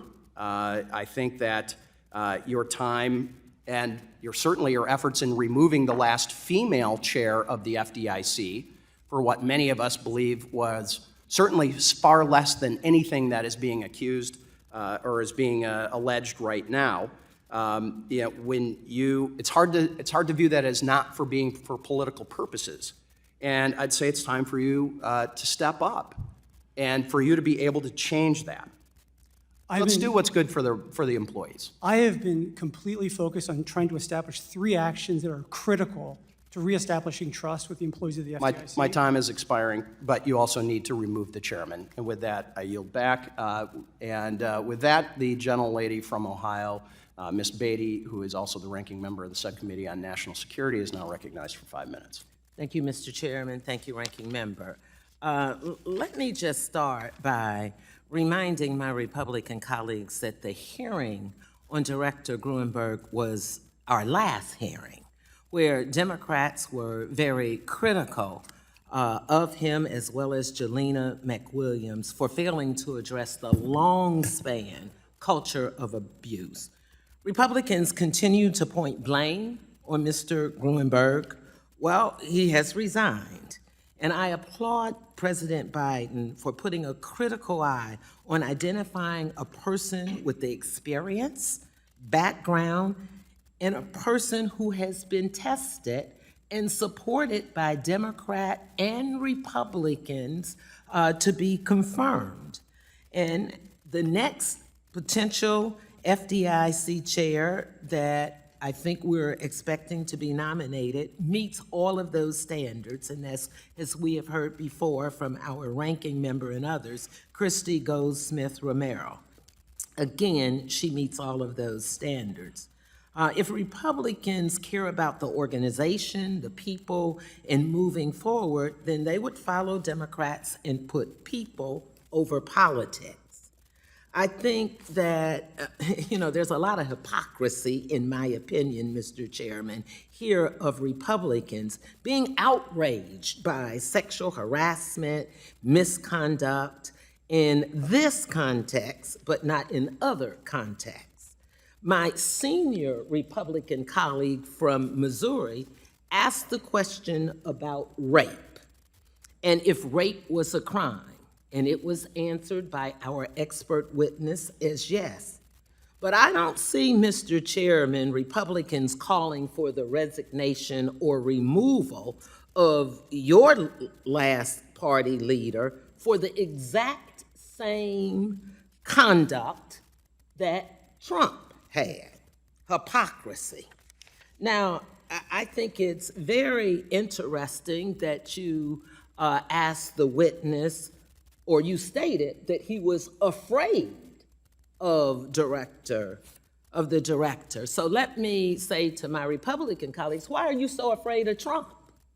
If it's in alignment to say that he's afraid of someone that he had to work for, and Trump has done many of these same things, and I'm within Rule 17, which I just took the last 20 minutes to read, Mr. Chairman, as much as anybody else over there has said and talked about President Biden. So I think it's interesting. I did not hear you answer the question if you are afraid or ever felt afraid. I'm going to extend it. Have you ever felt threatened or afraid of the chair? No. And to your Republican, have you ever felt threatened or afraid of the chairman? No, Congresswoman. Okay, thank you. Now, let me go to another question. I want to thank my colleague, Mr. Green, who talked about having a female, and I'm sure he was speaking in the spirit of diversity and inclusion. To the acting comptroller, either one of my Democrat and Republican, I'd like to start with you to understand the diversity and inclusion efforts at the FDIC. Staff diversity at this prudential regulatory agency, I believe, continues to lag. It's clear that it's not just diversity, but it's also inclusion, and it must be improved, I believe, within your agency. So not only women, but people of color. I think it's important when you talk about the culture that people come from, whether it's rural America, whether it's suburban. So it's not just race and gender. It's far more than that. What steps could you tell us that the FDIC is taking to do that, and especially at the GS-15 level? And we only have about 30 seconds. I'm going to give you each 10. And if you don't know, say you don't know. So I believe the action steps that are laid out in the agency's action plan, as well as the recommendations that are there in the report, will go a long way to creating the environment that will enable. So you think there's enough in the report that will address it? It's a starting point. Okay. To your colleague. Congresswoman, I agree. I certainly support your point here around the need to really foster more diversity and inclusion at the agency. I think we have a good program in place currently to both recruit and retain. Retain is a really key point. I only have 2 seconds, so you can give me a written answer. Are there 2 top recommendations that you would give that would be the most? My time is up, so you can submit. Gentlelady will take that in writing, as she had indicated. With that, gentleman from Kentucky, Mr. Barr, is recognized for 5 minutes. Thank you, Mr. Chairman. As you all know, on May 20th, Chairman Gruenberg announced that he would resign after the Biden administration nominates and the Senate confirms his new successor. Given the culture and the toxic workplace environment, that's a very swamp-like thing to do. This is why the American people hate Washington, D.C., because it's not a resignation. Resignation should have come months ago, but instead it's not a resignation. And in fact, according to a Wall Street Journal article, Gruenberg himself suggested he's staying because if he leaves, the agency will have 2 Democrats and 2 Republicans. This is supposed to be an independent regulatory agency, not a partisan agency. But Gruenberg is saying the reason he's not resigning is because, oh my gosh, it's no longer going to be a partisan majority. That means he's more concerned about threats to the Biden administration's partisan regulatory agenda than he is about cleaning up the mess he created. Mr. Su, do you believe that you have a responsibility as an FDIC board member to protect the independence and credibility of the FDIC as an institution, not the partisan makeup of the FDIC? The independence of the FDIC is critical. Just as critical is taking actions to protect the employees of the FDIC. Yeah, and so resigning now is how you protect the employees of the agency, not after the Biden administration can protect its partisan majority. Let me ask you this, Director McKernan. Have you heard from employees at the FDIC following Chairman Gruenberg's announcement that he would retire later instead of now? Have I heard from them? Yes. And tell me, what have they told you? Are they able to carry out their work without distraction? I would say the universal view, there's a lot of views about the report, but universally you hear exhausted and distracted. Are employees able to effectively do their jobs? I think is a significant headwind. In your opinion, how does the failure of Gruenberg to resign today, how does that prevent the FDIC from meeting its responsibilities as an independent federal regulator? Congressman, as I've said, we need a fresh start sooner rather than later. That's important to establish credibility. It's important to bring in someone that has the moral authority to really push change, and it's important that we have clean hands to sort of deal with our legacy issues. I'll stick with you, Director McKernan. Last month, the FDIC announced that there are 63 banks at the brink of insolvency in the United States. The commercial real estate office situation is a problem. I don't think it's systemic, but I think the FDIC is going to have a lot of important work to do with distressed banks that are overexposed to commercial real estate in a high interest rate environment over the next several years. Resolution of those institutions is going to be important for the stability of our financial system. In your judgment, is the safety and soundness of our system threatened with this distraction of Chairman Gruenberg hanging on to power? And can he manage these risks that are coming at us like a freight train? The distraction certainly does not help. That's why I say we need a fresh start. Well, I think that's really important. That's the important point here. It's important to change the culture and clean up the toxic culture there and get morale and retention of examiners and recruiting of new examiners to do that. But the job at the FDIC over the next couple of years, when we have a wave of defaults in commercial real estate and some of these banks that are overexposed, the FDIC's got a big job ahead of it.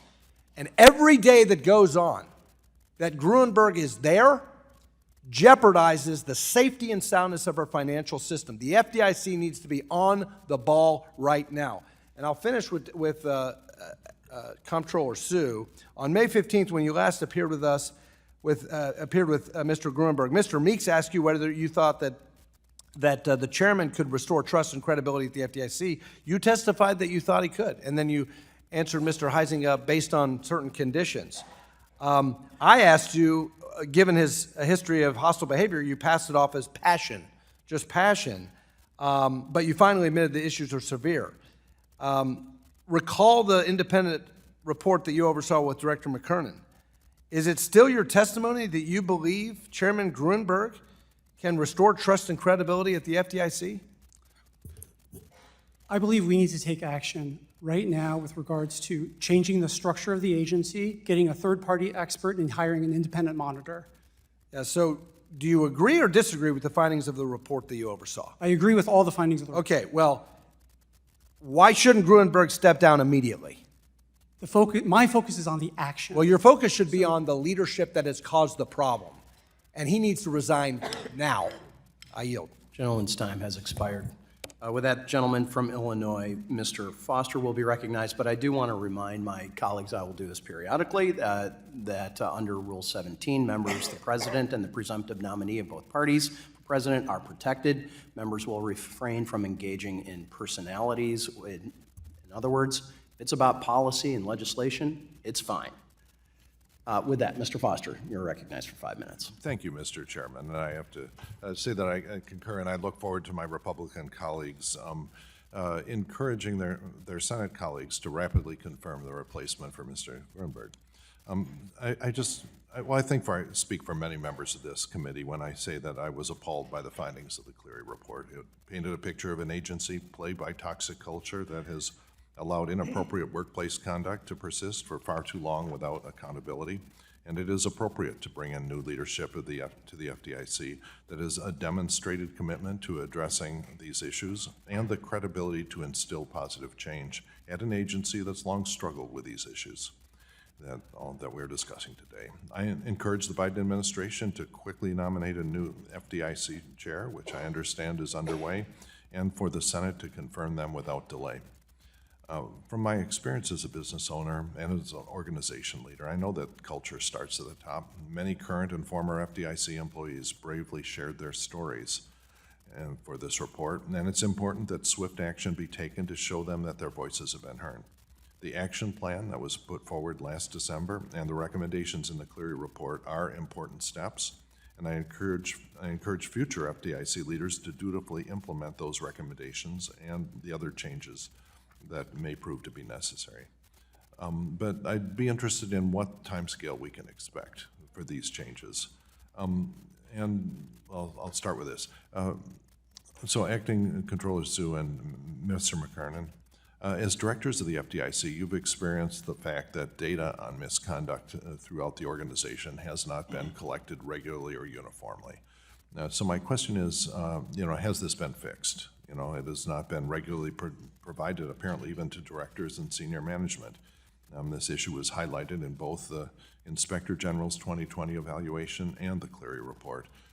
So first, do you believe this was an impediment to your understanding the full scope of what has been going on?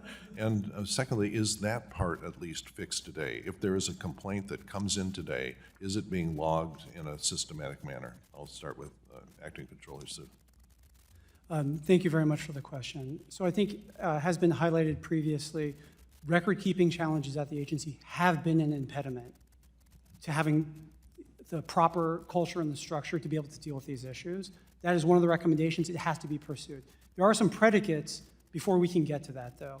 There needs to be a third-party expert. There needs to be an independent monitor, and there needs to be a safe reporting channel for all employees in order to get those foundations, so then that record keeping can be addressed in due time, so that all these recommendations have to be implemented in full. We're going to do that as quickly as possible.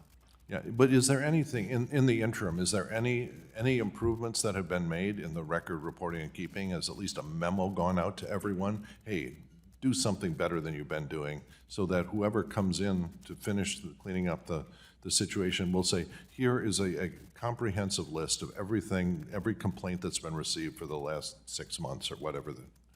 Yeah, I believe that in the agency's action plan, there are sub-action plans within that. Those have been assigned. There are sponsors. There are deadlines. I believe that record keeping has been part of that. Well, I don't know if Director McKiernan has other. Yeah. No, I think I concur with that. The only thing I might add here is that even if we have the most ideal reporting mechanism and record-keeping mechanism in place, where it's not going to work if people are afraid of retaliation. Yep. And that changes, that's not policies, procedures, training. That's a change in values. And that's going to be something that is going to have to be like a cycle that builds. We're going to have to show that through discipline and by championing people who do it well. And reporters, people that are thinking of reporting something, will look at whether other people that report them actually get their complaints addressed or whether they're swept under the rug. And so it's going to be the work of years to let everyone understand that it's an organization that takes these complaints seriously. And so can you give me some idea of the time scale? When should we really expect measurable changes in the organization, assuming that all of these are implemented? So your point about trust is really critical. There is a reason that FDIC employees have been skeptical of these efforts in the past, and that trust is going to be established through consistent actions over time that show that it protects them. In this process that we established for the hotline that Cleary ran, there was skepticism about using the hotline for some time. It took time for brave employees to come forward and use it and realize, okay, this is different. I can trust this. They could tell their colleagues. And those hotline calls, the hotline usage improved over time because people trusted it. We need to do the same as an agency. That's why it's so critical that we stand up these new structures immediately with urgency, that they're credible and that people don't have that fear of retaliation. Yeah, and so we have to monitor that as the Gentleman's pipeline time comes. has expired. Thank you, I yield back. And with that, the gentleman from Texas, the skipper of the Republican baseball team, which we have a big game tonight, is recognized. Mr. Williams is recognized for 5 minutes. You're going to do well tonight. Thank you for that introduction. Director McKernan, last November, after the Wall Street Journal published the first article about the FDIC's culture, Chairman Gruenberg announced that he made the decision to hire Baker Hostetler to conduct a top-to-bottom assessment of workplace culture issues at the FDIC that same day. When the second Wall Street Journal article came out detailing Chairman Gruenberg's misconduct, the FDIC Board of Directors instead created a special review committee and appointed you and Director Sue as its co-chairs. So, Director McKernan, did Chairman Gruenberg participate in any decisions made by the special review committee? No. Why didn't he participate? I think it's important for the independence of the process that this be a process overseen entirely by independent directors. Okay. Chairman Gruenberg was excluded from the special review committee and was removed from the creation of the action plan because he is part of the problem at the FDIC. Now, through our committee's investigation and the Cleary report, we've seen multiple instances of bullying and misconduct from the chairman himself. If he wasn't fit to be part of these initial process or culture changes, wouldn't you agree that there is a concern that he is not properly leading the implementation of the action plan and clearly Gottlieb's recommendations? Congressman, I think it's an important point. Like I've said, I've been advocating for the board to take a more active role for these and related considerations. I think there's a question here about what's the right governance of our action plan going forward. So it's appalling to me that he would even consider attempting to be part of the solution when he's part of the problem. So, Mr. Kim, one of Cleary's recommendations is for the FDIC to hold leadership accountable. So can you talk about why this recommendation is necessary at all levels for a true cultural change at the agency? We've set forth in the report our finding that these workplace conduct and culture issues have been longstanding and persistent.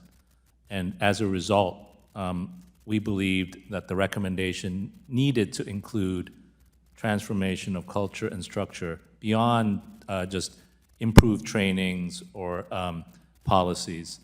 And as a result, that was our recommendation. Our recommendation is that the organization, including its leaders and managers, need to recognize the need for this transformation, cultural and structural. We did not take and do not take a view as to whether any particular leader or chair should or should not remain at this FDIC. Was not in our mandate, nor do we believe we had the authority to make such a decision or recommendation. On May 20th, Chairman Gruenberg said that he would resign from his role as chairman after President Biden and the Senate have nominated and confirmed his new successor. We've been talking about that today. So this is unacceptable and a clear political decision by the Biden administration and Chairman Gruenberg. Cleary's report has shown that the employees of the FDIC have zero faith, zero, I repeat, in their current chairman. And Chairman Gruenberg's decision is insulting to those who his actions have directly affected. So, Director McKernan, how does this hinder the FDIC from fulfilling its duties, and what particular challenges does this create for the FDIC in effectively overseeing and managing financial institutions? Congressman, the morale at the FDIC is bad. That's not good for our ability to execute on the mission. We have great staff. They're going to keep pushing forward, but we shouldn't create headwinds to that. I think also going forward, longer term, the state of affairs at the FDIC, if not fixed, are going to be a real problem for retention and recruitment of new staff, and that will be fatal to our ability to achieve our mission if we can't fix that. I'm a small business owner, and I know if your employees don't have faith in leadership or trust in, it's not ever going to work, and you got a real issue here. With that, I have a minute to go, Mr. Chairman. I'd yield my time back to you if you'd like it. Well, I appreciate that, and Mr. McKernan, we were starting to explore some of those changes, and do you believe, I'll ask you the same question I asked Mr. Sue, which is, do you believe that Mr. Gruenberg is the right man at the right time with the right ideas to be able to lead the FDIC into a new place? As I said, I think we really need a fresh start and sooner rather than later. And does that mean waiting until, it feels like a little like saying I'm resigning, but I'm actually not resigning, is a little like a member of Congress saying, well, I'm not going to serve in Congress if the people who elect me don't elect me. Well, of course, there's a simple thing that this president could do, which is remove Mr. Gruenberg, and we could start on that fresh start, could we not? I take your point. I do think it is really ultimately a question for our elected leaders, but if I'm asked, my focus is on what's on the best interest of the agency, and I think that's clear. All right. Time has expired. Gentleman's time from Texas has expired. With that, the gentleman from California, Mr. Vargas, is recognized for 5 minutes. Thank you very much, Mr. Chair. First of all, I want to thank the chair. We did ask for a hearing, and he provided one, so I want to thank the chair and the ranking member so we could ask these questions. I appreciate it very much. At the beginning, Mr. Speaker, actually, you said culture starts at the top. I agree with that. Culture starts at the top. And Mr. McKernan, you said values are set by our leaders. I think that that's correct. I take a look here at Rule 17 under decorum and debate, and it says members shall be confined to questions under debate, avoiding personality. It doesn't say that you can't talk about convictions, that you can't talk about court cases. In fact, you can. I don't see why you cannot. I think that allows for it, Mr. Speaker. Well, I appreciate the upgrade, but it's Mr. Chairman, but Mr. Chairman. Mr. Speaker, and I'm happy to address that. There was no discussion of saying. Right, no, the reason I say that is because, you know, another member said that this is one of the reasons that people hate Congress is because of the swampy move, Mr. Greenberg. Now, by the way, my dad, great guy, unfortunately passed away a few weeks before I joined Congress, taught me one thing. He says, never defend son the indefensible. So I'm not going to defend Chairman Greenberg because I think it's indefensible personally. I'm not going to defend him. But I will defend, obviously, the decisions that we're making here. And how do you defend others when you're talking about culture starts at the top, and then you say that people hate Washington because we're swampy? No, it's because we're hypocrites. Because we're hypocrites. When you say that culture starts at the top and you take a look at who's at the very top, and you take a look at convictions, you take a look at court cases, and then you say, that's fine, we're going to look away, that's fine. But this chairman, we're going to hold accountable. No, hold both accountable. I think we ought to, you know, I don't think Chairman Gruenberg, by the way, I don't think he should be there personally either. But, you know, the hypocrisy that I hear on the other side really is stunning, just stunning on this issue because of the court cases. And it's not my, you know, it's not my decision, the decisions of jurors and judges that made those decisions. All that being said, I do think that there's a problem here, and obviously we had, and I thank the work that you've done as attorneys, and I thank the work that you've done as board members. I think you've worked hard. Now, we did have, obviously, recommendations that were made in 2020, and they weren't fulfilled. I mean, those recommendations, why do we think that this time, because again, we talk about people afraid of retaliation, why do we think it's going to work this time?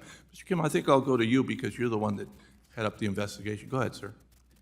Yeah, we did find that a number of the findings in the 2020 OIG report remained issues. And that is partly what led us to the finding that these are issues that have been longstanding, are deep-seated, which is why, based on the findings, we wanted to put in the report sufficient information so that the reader can get a flavor of what it is that we heard. And we did hear on a regular basis the fear of retaliation. And it was your testimony, I believe, that a lot of the people that came forward were women and underrepresented minorities. Is that your testimony continues? That's correct. Okay, and why do you think that that is the case?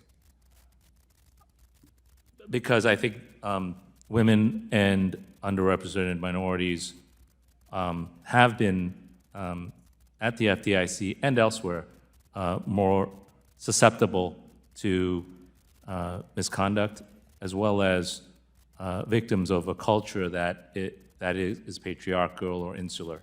Sort of the good old boys that was spoken about at the beginning? That is what we heard. And most of it was in the offices away from the Capitol, not from the Capitol, but from Washington? It was both. As we set forth in the report, we received reports from all of the divisions, all of the districts. But as we note in the report, some of the issues with respect to fiefdoms and the like was more prevalent in the field offices than in headquarters. Okay, well, again, I have 30 seconds left. I want to thank you for your work. I do think we should move forward. I don't think that it's defensible to defend Chairman Gruenberg. I don't. And I think that the things that were said at the beginning were absolutely true. Culture starts at the top, so does character. And I think we need to change there, and I wish that my colleagues on the other side would listen to their own words. Thank you very much. I yield back. Gentleman yields back. Gentleman from Ohio, Mr. Davidson, Chair of our Housing and Insurance Subcommittee, is recognized for 5 minutes. Thank you, Chairman. Thank you for our witnesses, Mr. McKernan. I thank you for the work to highlight some of these issues. In your opinion, can an effective top-to-bottom cultural change be made at FDIC while Martin Gruenberg is chairman? I don't think we can have real culture change until we have that fresh start. That's been my experience, whether it was in the military or in business, frankly here. You can update the HR manual, you can write new standard operating procedures, you can train them all you want. Sometimes you just got to change the people. And it seems clear that we need to do that. Why is the delay? Director Sue, why the delay? Why should we tolerate Grunberg sticking around through the rest of the afternoon? So at the board, we're not delaying. We've taken steps already to hire a independent third-party expert, an independent monitor, and to restructure the reporting lines for incidents. So those are all actions that are required to reduce the fear of retaliation, to ensure that we've got the right outside expertise so we can make the changes that are necessary. So you're outsourcing the leadership challenge to some third party, and then you're going to put a director in to implement what the third party came up with? The purpose of engaging with the outside parties is to make sure that we got the best expertise from out. We have to do this differently. Why not just hire a good leader? We have to do this differently than the past. We want to make sure that we've got the right plan and that we're implementing those steps immediately. It sounds to me like the plan is that we're going to come up with a committee that's designed to delay action while Grunberg rides out the rest of the Biden administration and continues his time there. Mr. McKernan, how long has Director Grunberg been at the FDIC? 20 years, as I understand. 20 years. How long has he been leading it? 10 of the last 13. 10 of the last 13 years he's been leading it. You think he's had anything to do with poisoning this culture? I think the chairman's ultimately accountable for the culture. Yeah, generally, that's the answer. The leader, everything that happens or fails to happen in an organization is ultimately the top leader's responsibility. That doesn't mean he's the one that did everything, but ultimately that's the duty of leadership. And anyone can find an excuse. It seems like Grunberg's full of them. Leaders find a way. Director Sue, do you think Grunberg's going to find a way? Again, I'm focused on what I can control. So if you give him a good it's really about outside third-party outsourced solution, you think he could follow it with any credibility? The purpose of having the outside expertise is to make sure that the agency is doing the best it can for the employees of the agency. What's the due date for that? Around January 21st, 2025? No, it's right now. We have to do these things right now. I know we do, but you're outsourcing it to some third party. Are they supposed to get back to you around January 21st? No, the hiring of the third party, both the expert and the monitor, it is currently in process right now. And we are also going to restructure the broken internal process that has led to retaliation. Well, it might take till January 21st to get rid of Director Grunberg, but I'm pretty sure it'll be done right around that time frame, if not before. So, Mr. McKernan, is there anything that we could do between now and January 21st to facilitate Director Grunberg's departure at the FDIC? I don't know that I can speak to that, but I think that it's important that Congress continue to exercise its oversight role to hold us accountable, including the board, for making real actionable steps to get culture change moving. Well, obviously, the President of the United States could fire him. That'd be great. No leadership coming from there. But Congress has the power of the purse. I mean, we're only funded till September 30th. In theory, we could eliminate funding for Director Grunberg's position beginning October 1st of this year. We have an opportunity coming up in the appropriations process. We have a Holman rule that would facilitate just such an action directed at Grunberg. Does anyone believe that would be appropriate to provide congressional accountability for Director Grunberg? Think we should keep him in place, or do you think we should continue to pay Director Grunberg? We're the ones that provide the funding for his paycheck. Should we keep him on the United States payroll? I mean, I was really encouraged to hear Mr. Varga talk about not defending the indefensible, but if we fund his paycheck into the next fiscal year, well, we're defending the indefensible. We shouldn't provide a dime to Director Grunberg. So I hope my colleagues will defund his payroll. And I hope it's a moot point, because Joe Biden could fire him this afternoon, and that'd be the appropriate action. Anywhere else, anyone doing these kinds of things would be walked out with a cardboard box that afternoon. And I hope that becomes norm within the FDIC to not tolerate these kinds of things, whether it's of the employees or the subordinate leaders that make up the chain of command.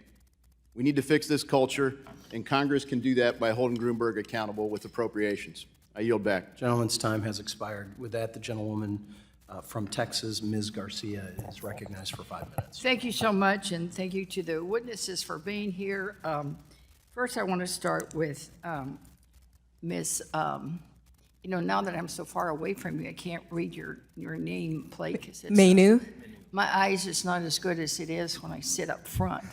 But you said something that caught my ear at the beginning. You said that this has gone on for far too long. I think it's your quote. And you went further and said that this was a long-standing and deeply ingrained. So if it goes back to the 80s, have you been able to age any of the 500 complaints? Like how many were in the 80s and the 90s and the 2000s, 2010s, 2020s, so that we can get a better idea of how ingrained it is? To give a better idea of our findings, we included in our report what we thought was necessary to understand our findings and support our recommendations. The question is, did you age the findings? Okay, well, let me ask you this: was there more in the 20s or more prior to 2000, or was there more in the 80s? So in the representative examples, the nearly 50 representative examples we included in the report, where we had dates, Because I know that a lot of the samples, a lot of pages are like this, they're redacted. Okay, there's redactions in probably 5, 6, 10 pages. So it says examples on page A4, but I have like 2 pages of redactions. Right. So what I was saying was that. that. An idea, ma'am. Simple question. Did you age the allegations? It really is a yes or no. We aged allegations, and most of the examples in the appendix that you were just referring to, where there are dates, most of those are from within the past 5 years. 5 years. Okay, well, that's good to know. Because it struck me that the OIG report did make a recommendation regarding this back in 2020. Suggested that the FDIC develop a more formalized strategy to promote a harassment-free workplace. In response, the agency wrote, and again, this is 2020, the FDIC disagrees that development of new strategy is required because the FDIC currently has a robust, multifaceted strategy in place designed to promote a culture of diversity, inclusivity, and an environment in which harassment is not tolerated. So they thought everything was hunky-dory, apparently in 2020. You recall who the chair was then? The chair in 2020 was Chair McWilliams. All right. So that was not the Mr. Grunberg. Correct, it was not Mr. Grunberg who was the chair then. So when he came in the following McWilliams, he saw the OIG report that said, we disagree, we're doing fine. We don't need a new strategy. So that sort of kind of caught my attention because there seems to be so much focus and it should be on the current chairman, when in fact there's been other previous chairmen, both Democrat and Republican, appointed by both Democrat and Republican presidents. So it is a problem for the agency, and it's something that needs to be worked on, but it seems like the agency has resisted some of this. Mr. McKernan, you've been on now for how many years? About a year and a half. All right. So I know you said even today that the board bears responsibility and that the board should be more involved. So in your 1.5 years, what have you done or what have you initiated to take care of some of these issues that you yourself say we need to take steps to address these problems? So what steps have you taken, sir? So when the reports came out in the press in November, I'd been there about, 10 months. And what I did was championed an independent review. We initially had a review that was going to be overseen by the chairman and staff.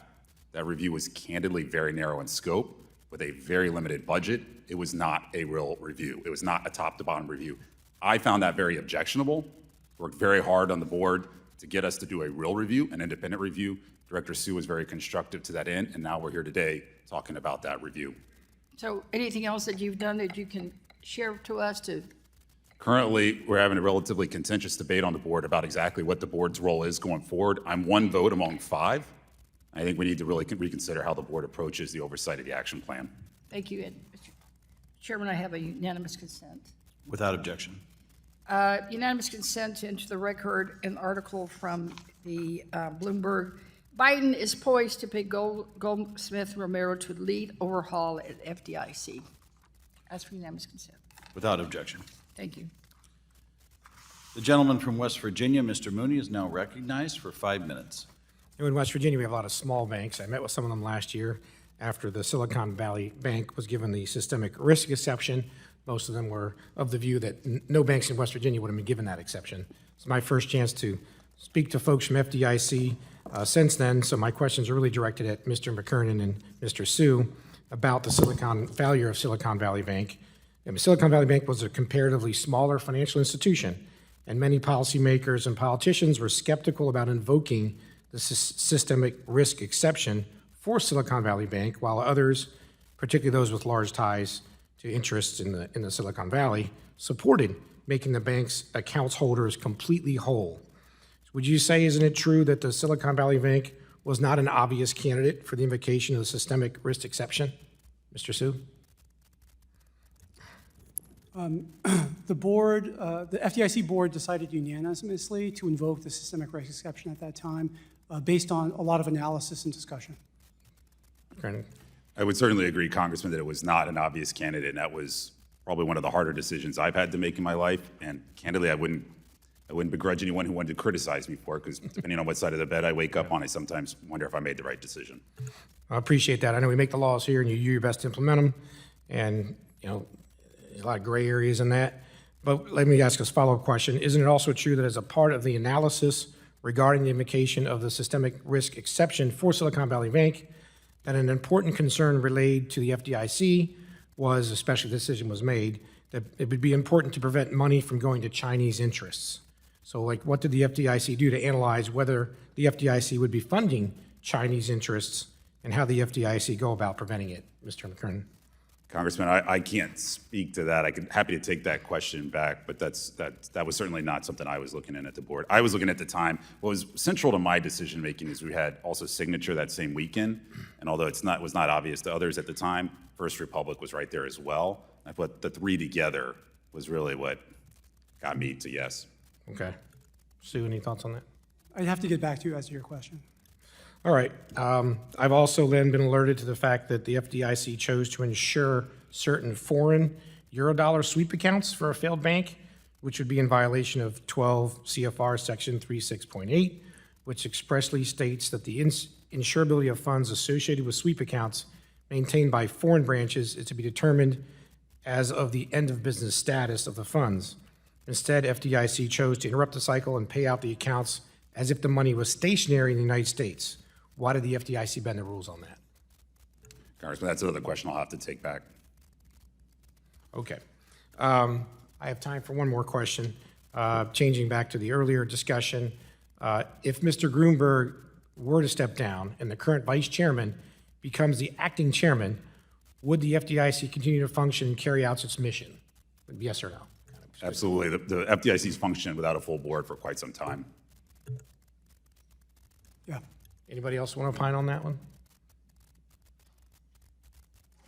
Well, let's just say the bylaws clearly state that there's a solution in place. If Mr. Grunberg were to step down, resign today, he's already told the staff they need to prepare for him to stay through the end of the year.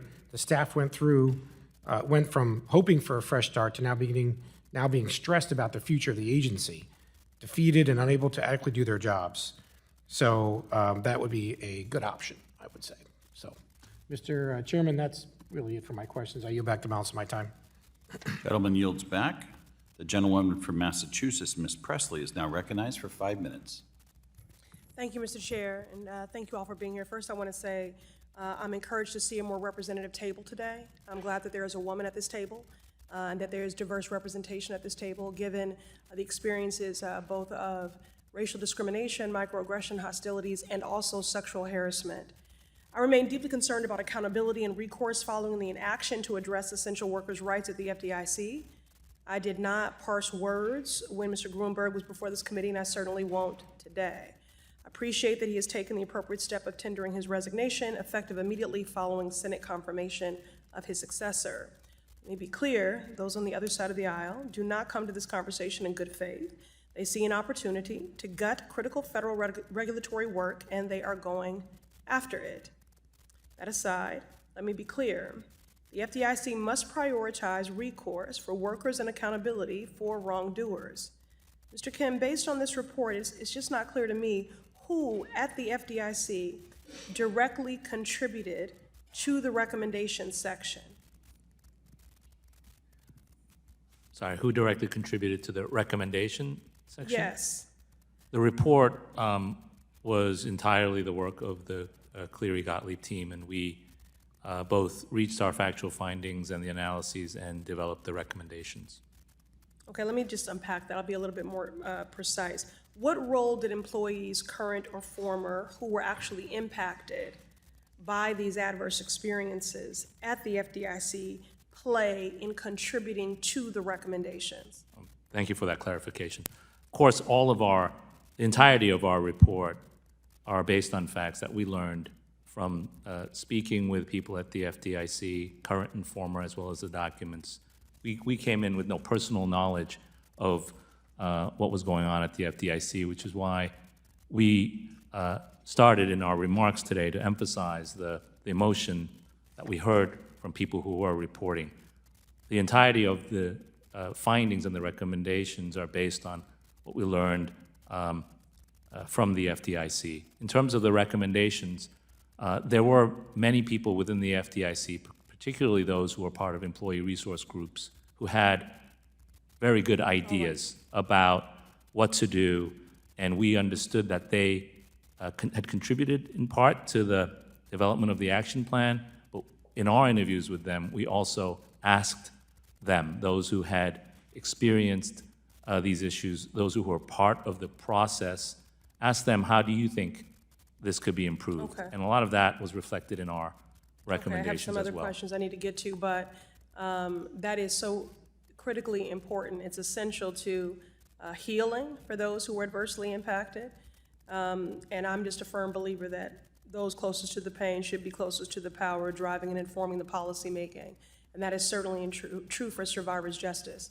So I hope that they will continue to be actively engaged and their input solicited.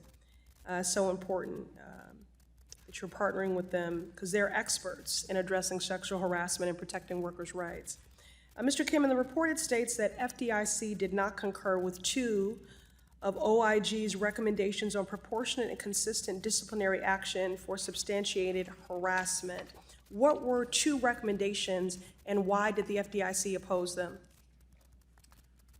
We understand that after the OIG report, Office of the Inspector General report in 2020, that the FDIC took issue with. Mr. Kim, I'm running out of time, so could you just tell me We don't know what were the exactly 2? on what basis Why? that the Okay. FDIC resisted those. Okay, all right. Well, no one, and I repeat, no one should ever be subjected to sexual harassment in the workplace. This is an issue that affects people of all walks of life in workplaces throughout America, and that is why I will be introducing the Be Heard in the Workplace Act. This is anti-harassment, survivor-focused legislation that will codify critical changes to prevent workplace harassment and discrimination and enable workers to seek accountability and justice. It was drafted in close partnership with survivors, civil rights lawyers, and workers' rights advocates. This bill prohibits mandatory arbitration and non-disclosure agreements from covering up harassment.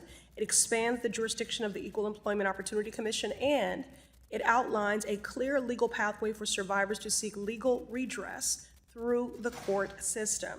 The Be Heard in the Workplace Act is essential to protecting workers and ensuring accountability for discrimination, harassment, and abuse. I want every worker to know that we don't just care about your labor, we give a damn about your lives.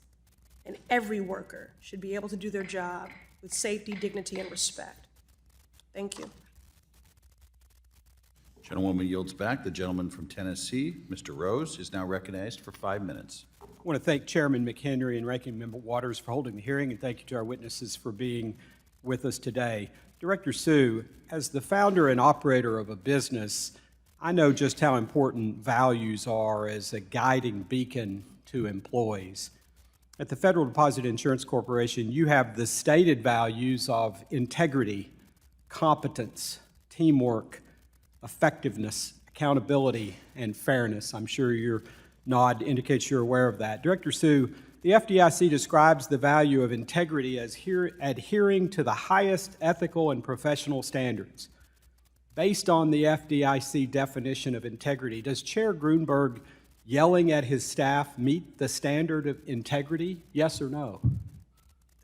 Any misconduct does not meet that standard. I think you're right.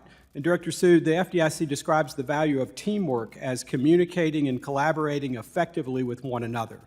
Based on the FDIC definition of teamwork, does Chair Grunberg's staff being afraid to give him bad news sound like he meets the value of teamwork? Yes or no?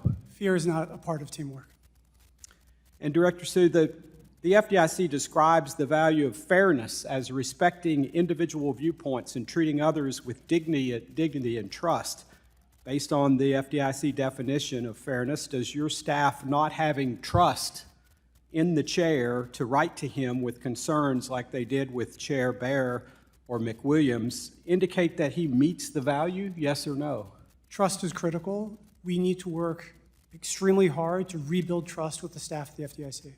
So let's be honest, Director Sue. Chair Grunberg does not embody the values of the FDIC.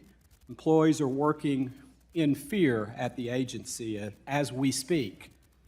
I grew up on a farm, and early in my life, I learned from my grandmother that when the fox is in the hen house, you have to get it out. You don't leave it there for months and months and expect not to suffer continual damage. And so, while I can appreciate Chair Grunberg's decision to resign, frankly, it needs to happen now. And having it happen months from now puts the country and certainly the institution of the FDIC at risk.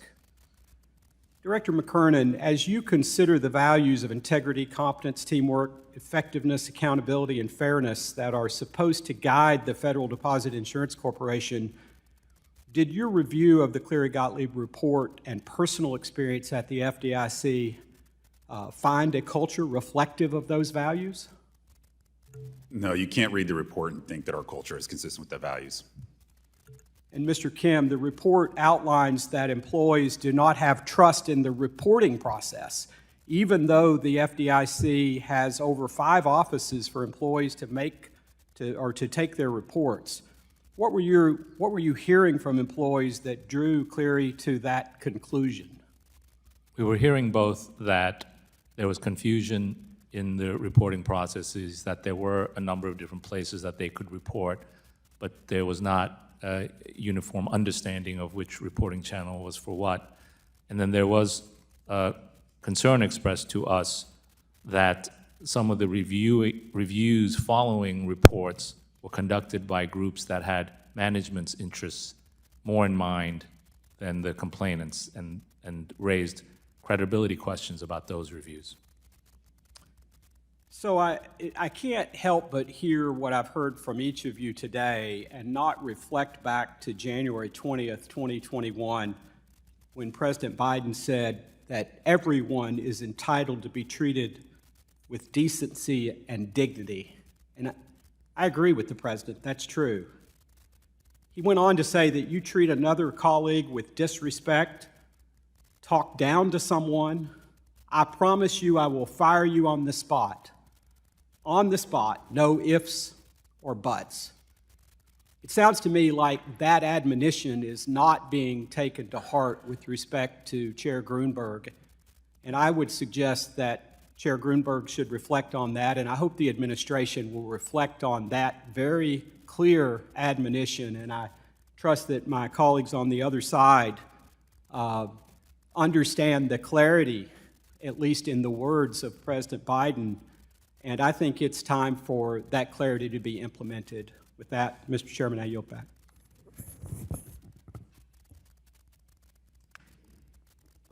Gentleman from Tennessee yields back. Gentlewoman from Michigan, Ms. Tlaib, is now recognized for 5 minutes. Thank you, Mr. Chair. You know, the question is, how can you address a problem that you can't see? So one longstanding issue, and I know I feel like maybe some of my colleagues have brought it up, is documented in both the 2020 Inspector General Report and the Cleary report was the lack of centralized database tracking and documenting harassment claims and the investigations at the FDIC. And before, I think, 2020, the internal records were maintained in like a hard copy file system held by specific individuals there and stored electronically in FDIC's, what they call the Corporate Human Resources Information System, CRIS. So from 2008 to 2021, the CRIS system documented only 2 cases. From 2008 to 2021, the CRIS system documented only 2 cases of sexual harassment and just 7 cases of harassment.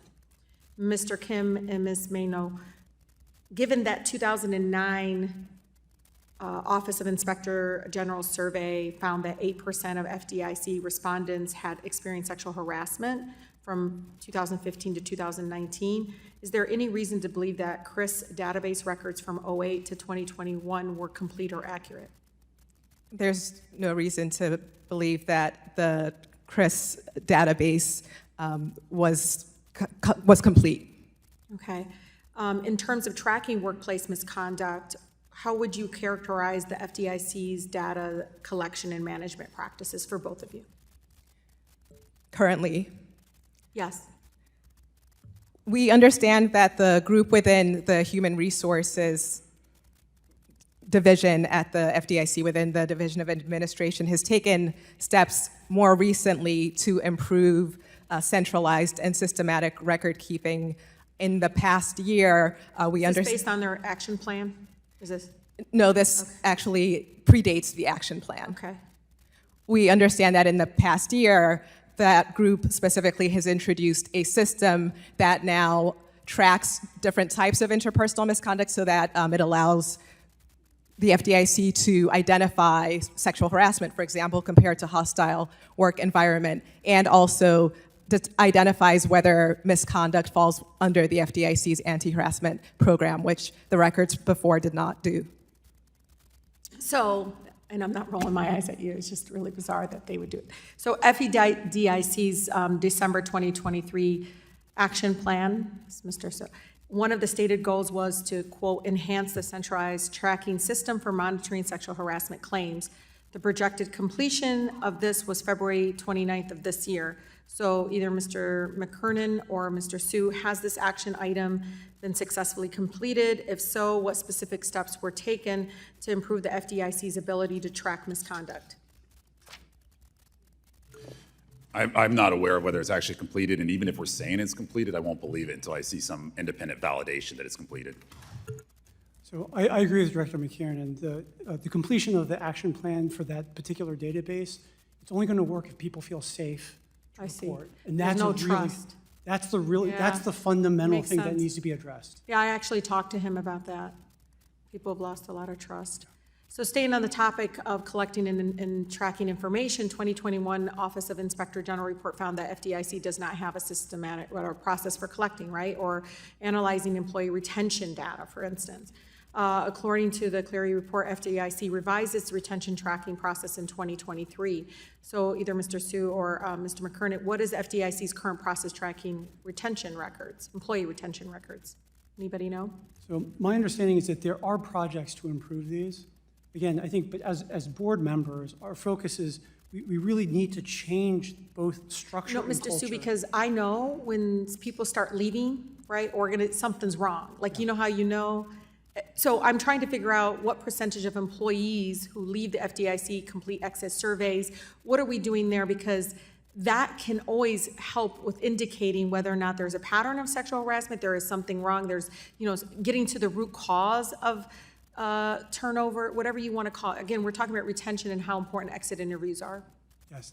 I believe that's been identified in the report as something that needs to be improved as part of the action plan in concert with these other steps. They all have to move together. But there are doing exit interviews right now. I have to get back to you. We have to get back to you on that. You don't do exit interviews right now? I don't want to misspeak. Okay. I want to make sure we get back to you. That's really important. And especially in such a large organization right now, especially. Oh, yep. Thank you, Mr. Chair. I yield. Gentlewoman yields back. I now recognize myself for 5 minutes. Thank you to all of our witnesses for being here today. The independent report from Clearly Gottlieb on the FDIC's workplace culture and the conduct of Chairman Martin Gruenberg are disturbing. The report makes a number of recommendations for the future of the FDIC. Let's review what some of those are. Number one, calls for the access to the chairperson. This recommendation would ensure that the mental health resources developed as a result of the recommendations would have an audience with the chair and other executives in order to make those cultural changes. Chairman Gruenberg is not just a symptom of the culture, he has become so ingrained in the culture that it's indistinguishable from his personal leadership. You can't shake up the order of things when you are the ultimate symbol of the old regime. Number two, a recommendation calls for a 360 review of all leadership to ensure accountability. Let's take a look at Chairman Gruenberg's history to get a sense of how he might receive the constructive feedback resulting from this review. In the report, one executive stated that Gruenberg's actions have the effect of chilling open conversations. Another said that there is, quote, a great reluctance to deliver bad news to Marty Gruenberg, end quote. In November 2020, when overseeing a bank acquisition, the officers of the acquiring bank did not wear masks to a meeting because the state where the meeting took place did not have a mask mandate at the time. Chairman Gruenberg, quote unquote, lost it when he heard the bankers did not wear masks, and he took his rage out on his own staff. It got so bad that one employee was the target of this behavior and said, and I quote, I might cry, I want to quit, end quote. Finally, when confronted with the fallout from the Wall Street Journal story about Gruenberg's unacceptable conduct, the chairman refused to believe the story's descriptions of his own behavior, prompting one executive to leave the room in outrage.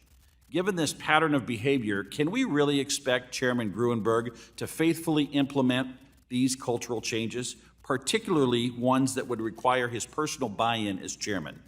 Some of my colleagues have already brought up an issue I'd like to focus more on: the prospects of a quick Senate confirmation process. We all know the Senate does not like to move quickly, and I would expect nothing different in this case. Chairman Gruenberg has vowed to remain at his post and told employees to prepare for him to stay through the end of the year. We're talking about someone who has served as an acting chairman 3 times over the course of his career. A large chunk of his career has been spent with interim titles.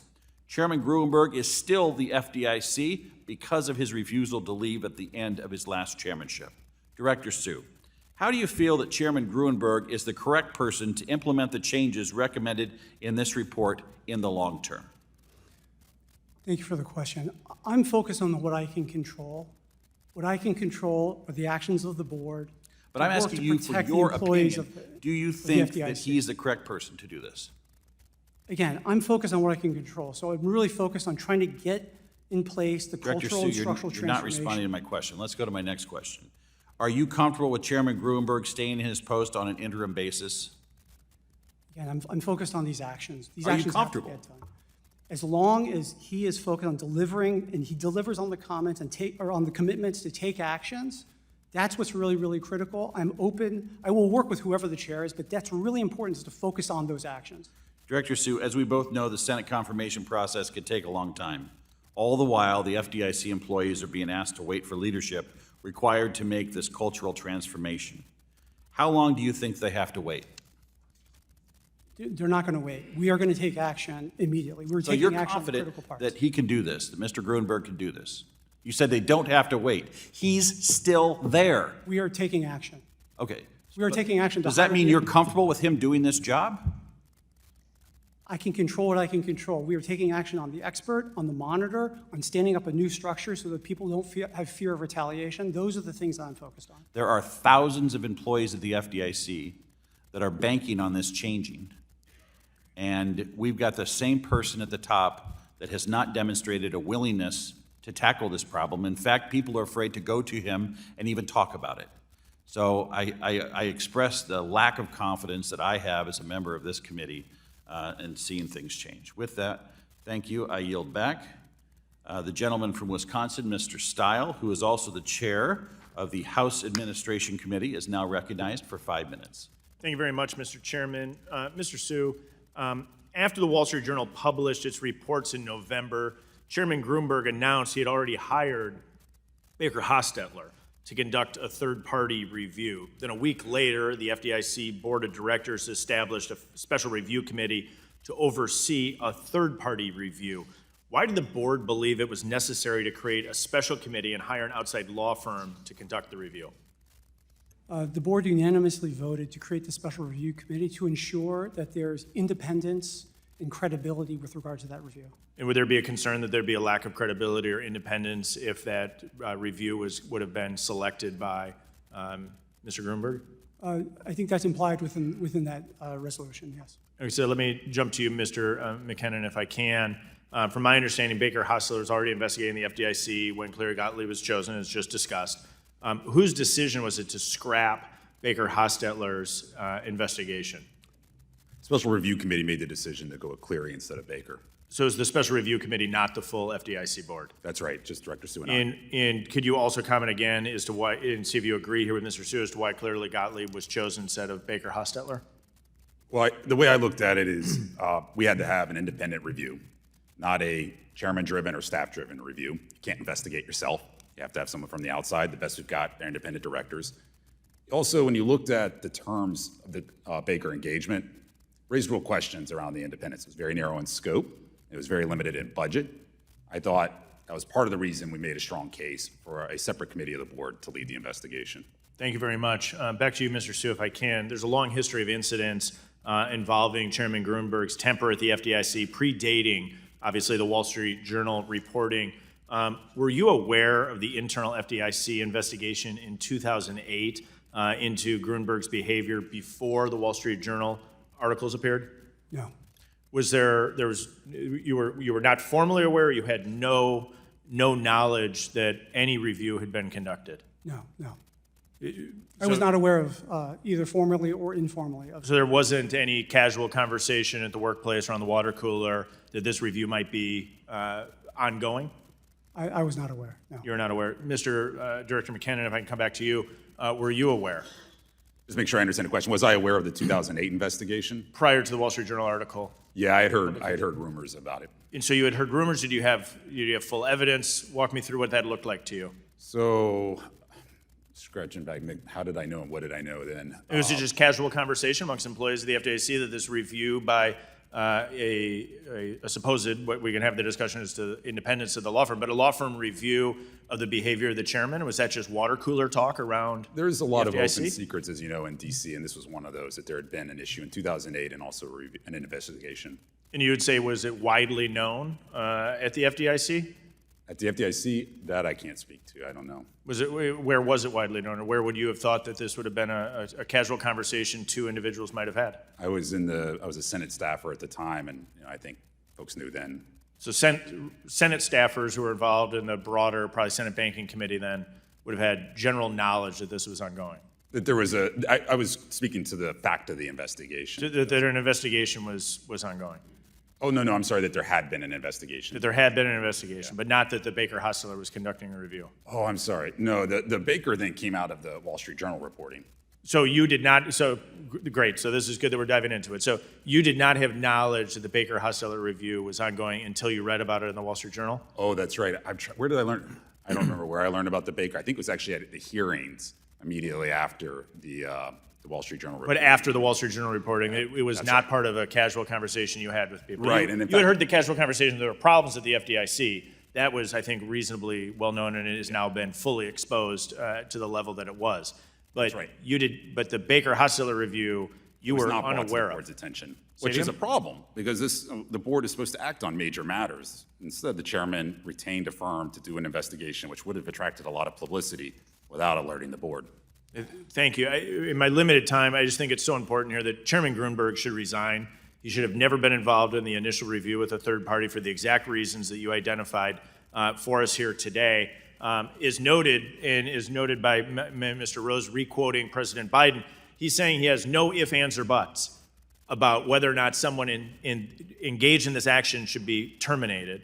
He should be terminated. He engaged in the action, and to me, it's pretty clear as to what's going on. The administration is concerned about the policies, and they're willing to put their agenda ahead of protecting people. Mr. Chairman, I yield back. Gentleman from Wisconsin yields back. The gentleman from Pennsylvania, Mr. Muser, is now recognized for 5 minutes. Thank you, Mr. Chairman. So, Mr. Sue, who has been fired or put on leave at the FDIC or separated from employees that they allegedly have been abusing and harassing? My understanding is that there have been 4 individuals who have been separated from the agency. Okay, and you support that? I have some indirect knowledge of that. I don't have direct, I was not directly involved with those things. And what they did apparently was more serious than any accountability of Mr. Grunberg, in your view? I don't think I'm at liberty to talk about the specifics around that, but my understanding is that there have been 4 separations based Why not? You're in the testimony. Why not?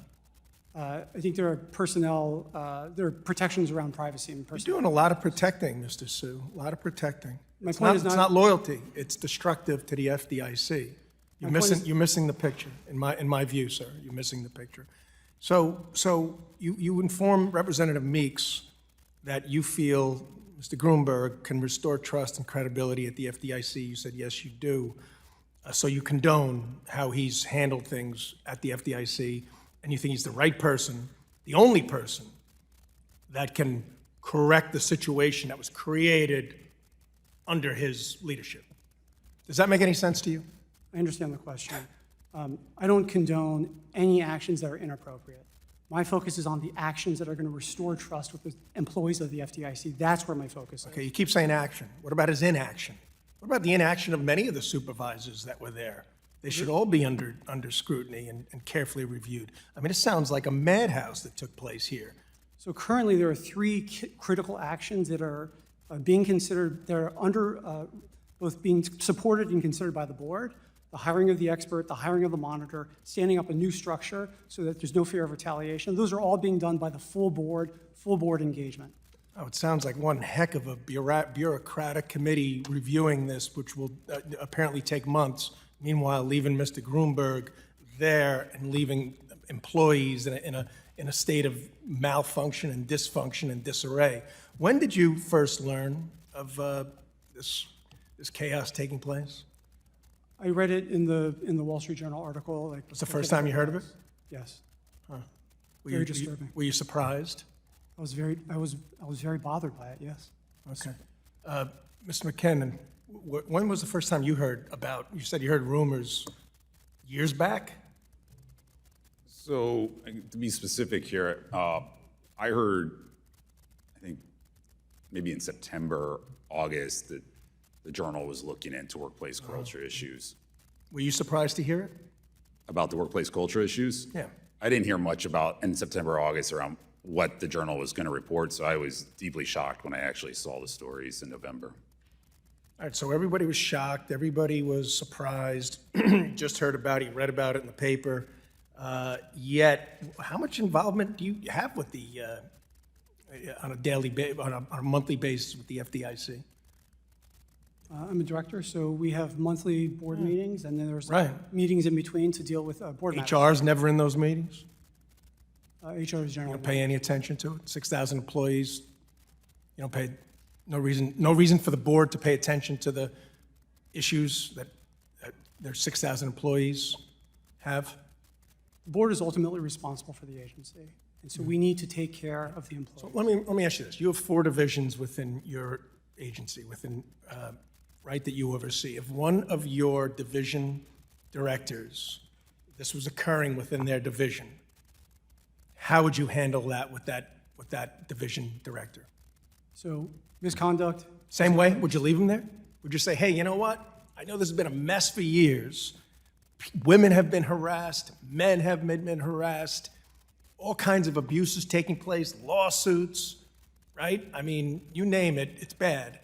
But I'm going to keep you there because I want you now to fix the mess that you made. No. Well, that's what you're doing with Mr. Grunberg. So wrongdoers must be held accountable. They will be held. How is it any different than what's happening with Mr. Grunberg? Mr. Grunberg was not cited as a root cause of the problems at the FDIC in the report. He's not cited as a root cause. There are recommendations which should lay out the actions. So that it the needs to be a agency root needs. cause. So your division director, you'd find out if he was part of the root cause. Mr. McCann, do you agree with that? you think that's a good management policy? No, as I said, I think we really need a fresh start, and the sooner the better at the building. Sooner the better. So why not today? I yield back, Mr. Chairman. Gentleman from Pennsylvania yields back. The gentleman from Wisconsin, Mr. Fitzgerald, is now recognized for 5 minutes.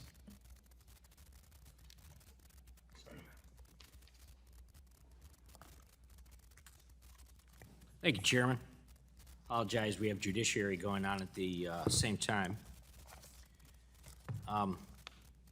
We're all appalled at the findings of the report and the toxic culture at the FDIC. Last year discovers CEO Roger Hochschild quickly resigned after regulatory issues surfaced. Similarly, in March, New York Community Bank CEO stepped down following the bank's near collapse. In neither case did a CEO wait around until permanent successor was in place. To Commissioner McKernan, do you agree that a responsible regulator would not be doing its job if it let a bank CEO stick around for similar conduct that was reported in the clearly Gottlieb investigation? I guess hypotheticals are always dangerous, but it is hard to imagine. Hard to imagine the bank regulator would let management stick around. Yeah, thank you. Comptroller Sue, same question to you. Would a responsible regulator allow a CEO to stick around until a permanent replacement is found despite the misconduct that's happened under the watch, yes or no? A responsible regulator will take the steps necessary to ensure the safety and soundness of the institution. Mr. Kim and Ms. Minu, I'd like to discuss your recommendation of the 360 review of a chairperson or chairperson's direct reports. Can you briefly describe this 360 review? Mr. Kim? Yes, we believed that it would be important for the leadership to have the 360 review to be informed of the views and perspective, both of people to whom they report, but also to those who report to them. Ms. Manu, can you answer the same question? Yes, and just to add to what Mr. Kim said, we also heard when we spoke with FDIC employees as well as reviewing records of recommendations that employee resource groups have made in the past, that there is interest by FDIC employees in 360-degree reviews, and so we included that as one of our recommendations. And your recommendation states that the 360 review should occur for at least the first 2 years by independent third party. Is that correct? That's correct.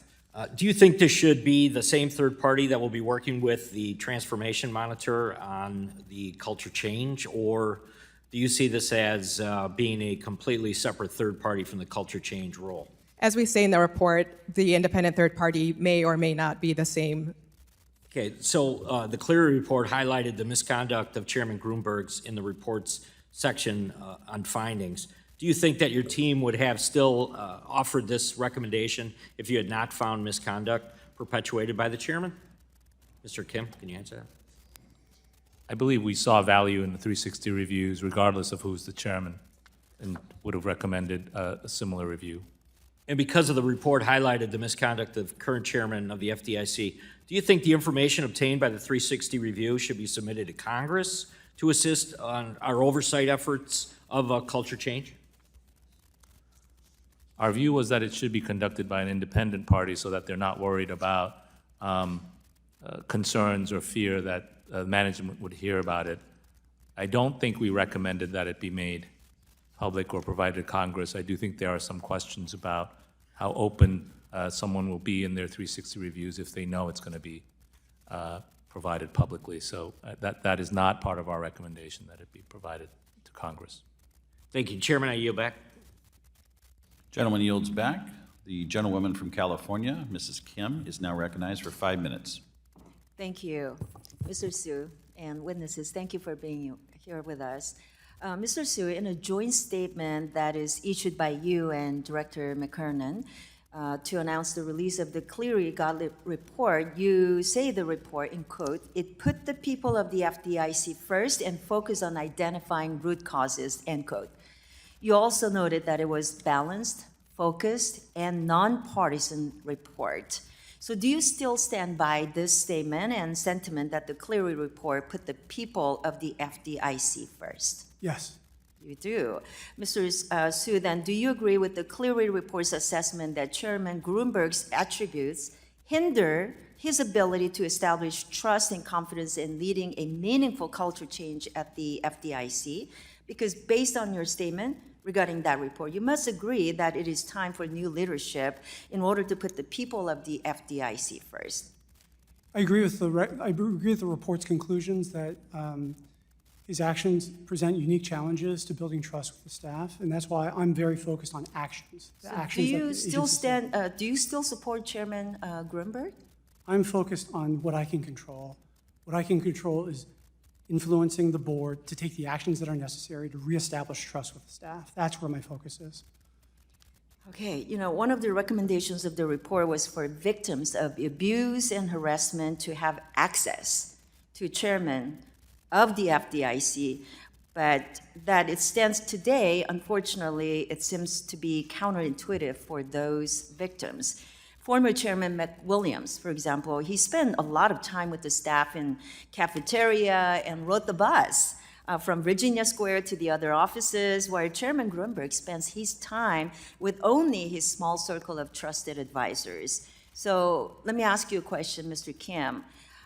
Based upon your investigation, do FDIC staff believe that Chairman Grunberg is an accessible chairman?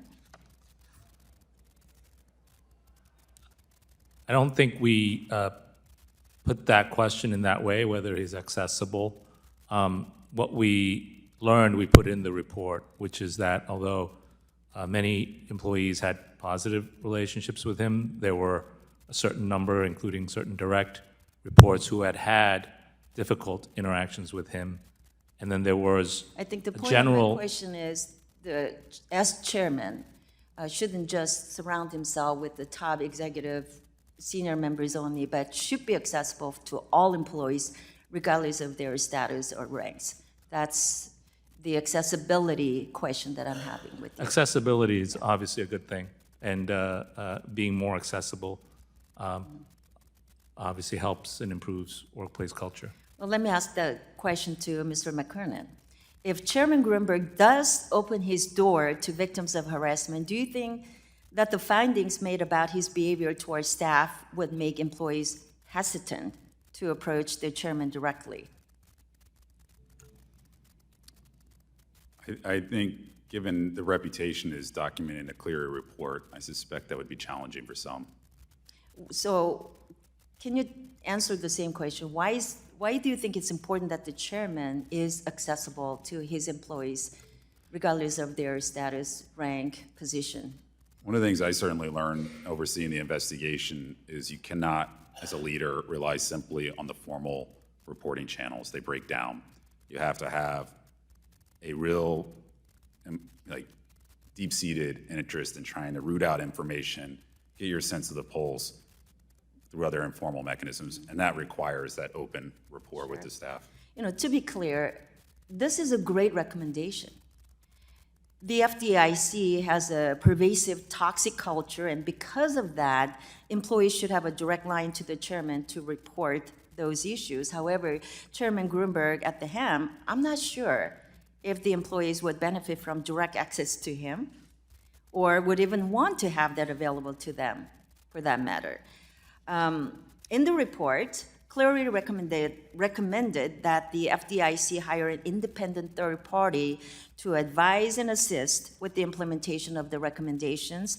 But I'm concerned that the leader of the office may feel a sense of loyalty to Chairman Grunberg. So, Director McKernan, would it have been valuable for the Special Review Committee or other members, board members, to be involved in the decision-making process for setting up the office? Yes, this is actually a topic of some debate now. This monitor is a critical choice for us. It had originally been contemplated. I learned about the process when the chairman announced it at the hearing. Gentlewoman's time has expired. Thank you. Gentleman from New York, Mr. Lawler, is now recognized for 5 minutes. Thank you, Mr. Chairman. Democrats say Chairman Grunberg was not aware of the deep-seated cultural issues at the FDIC until it was revealed by public reporting. When Chairman McWilliams took over at the FDIC, she immediately saw the cultural issues that were prevalent at the agency. Chairman McWilliams came to the FDIC with a goal to know the issues faced by employees and took time to ride the shuttle to the Arlington and DC campuses, eat lunch in the cafeteria, had an open door policy to hear employees' concerns. Through her outreach to employees, Chairman McWilliams noted that the toxic culture at the FDIC was readily apparent, and she began initiatives to improve the agency. Within the first 3 months of her tenure, Chairman McWilliams received a letter from anonymous African-American employees outlining a series of discriminatory acts at the FDIC. Chairman McWilliams worked with the employee resource groups and her staff to form employee-driven initiatives to fix the issues highlighted in the letter. And so, when I look at this situation, some of my colleagues seem to believe that the report did a disservice to the FDIC because it focused only on the bad stories about Chairman Gruenberg, and they believe the report downplayed these same concerns under prior chairman. Mr. Kim and Ms. Menu, as part of your investigation, did you review workplace culture under prior chairman of the FDIC other than Chairman Gruenberg? As we set forth in our report, we received reports from people who had suffered experiences that went back many years, and so our finding was that it did include information and reports during times that covered prior chairs as well. And did you hear from any employees about any differences between the leadership of prior chairs and Chairman Gruenberg's leadership? Our focus was on the reports of incidents that they experienced and their experiences with respect to the workplace culture. As we note in the report, their experiences with respect to workplace culture we found were long-standing and deeply ingrained, I believe is the word that we use. So that led us to a number of the recommendations as well as the findings, but we found in terms of the workplace culture issues that it was something that was long-standing and not attributed to a particular chair. Okay, in your review, do you recall employees reporting encounters with Chairman Baer or Chairman McWilliams where the employee described those chairmen as being unprofessional, aggressive, or hostile? As I said, we were not focused on That's yes or no. Do you recall anybody in your review? we do not recall anyone using those words. Anybody say they were disrespected, disparaged, treated unfairly by those chairmen? Yes or no? Not in the context of hotline reports, but in the context of discussing experiences with prior chairs. There were some who had noted that the former chairman, Sheila Baer, could at times be difficult as well. Director McKernan, yes or no, should Chairman Gruenberg step down immediately? Congressman, I think that's a decision for our elected leaders, but I would say we do need a fresh start, and the sooner the better. So yes. We need a fresh start sooner rather than later. I'll take that as a yes.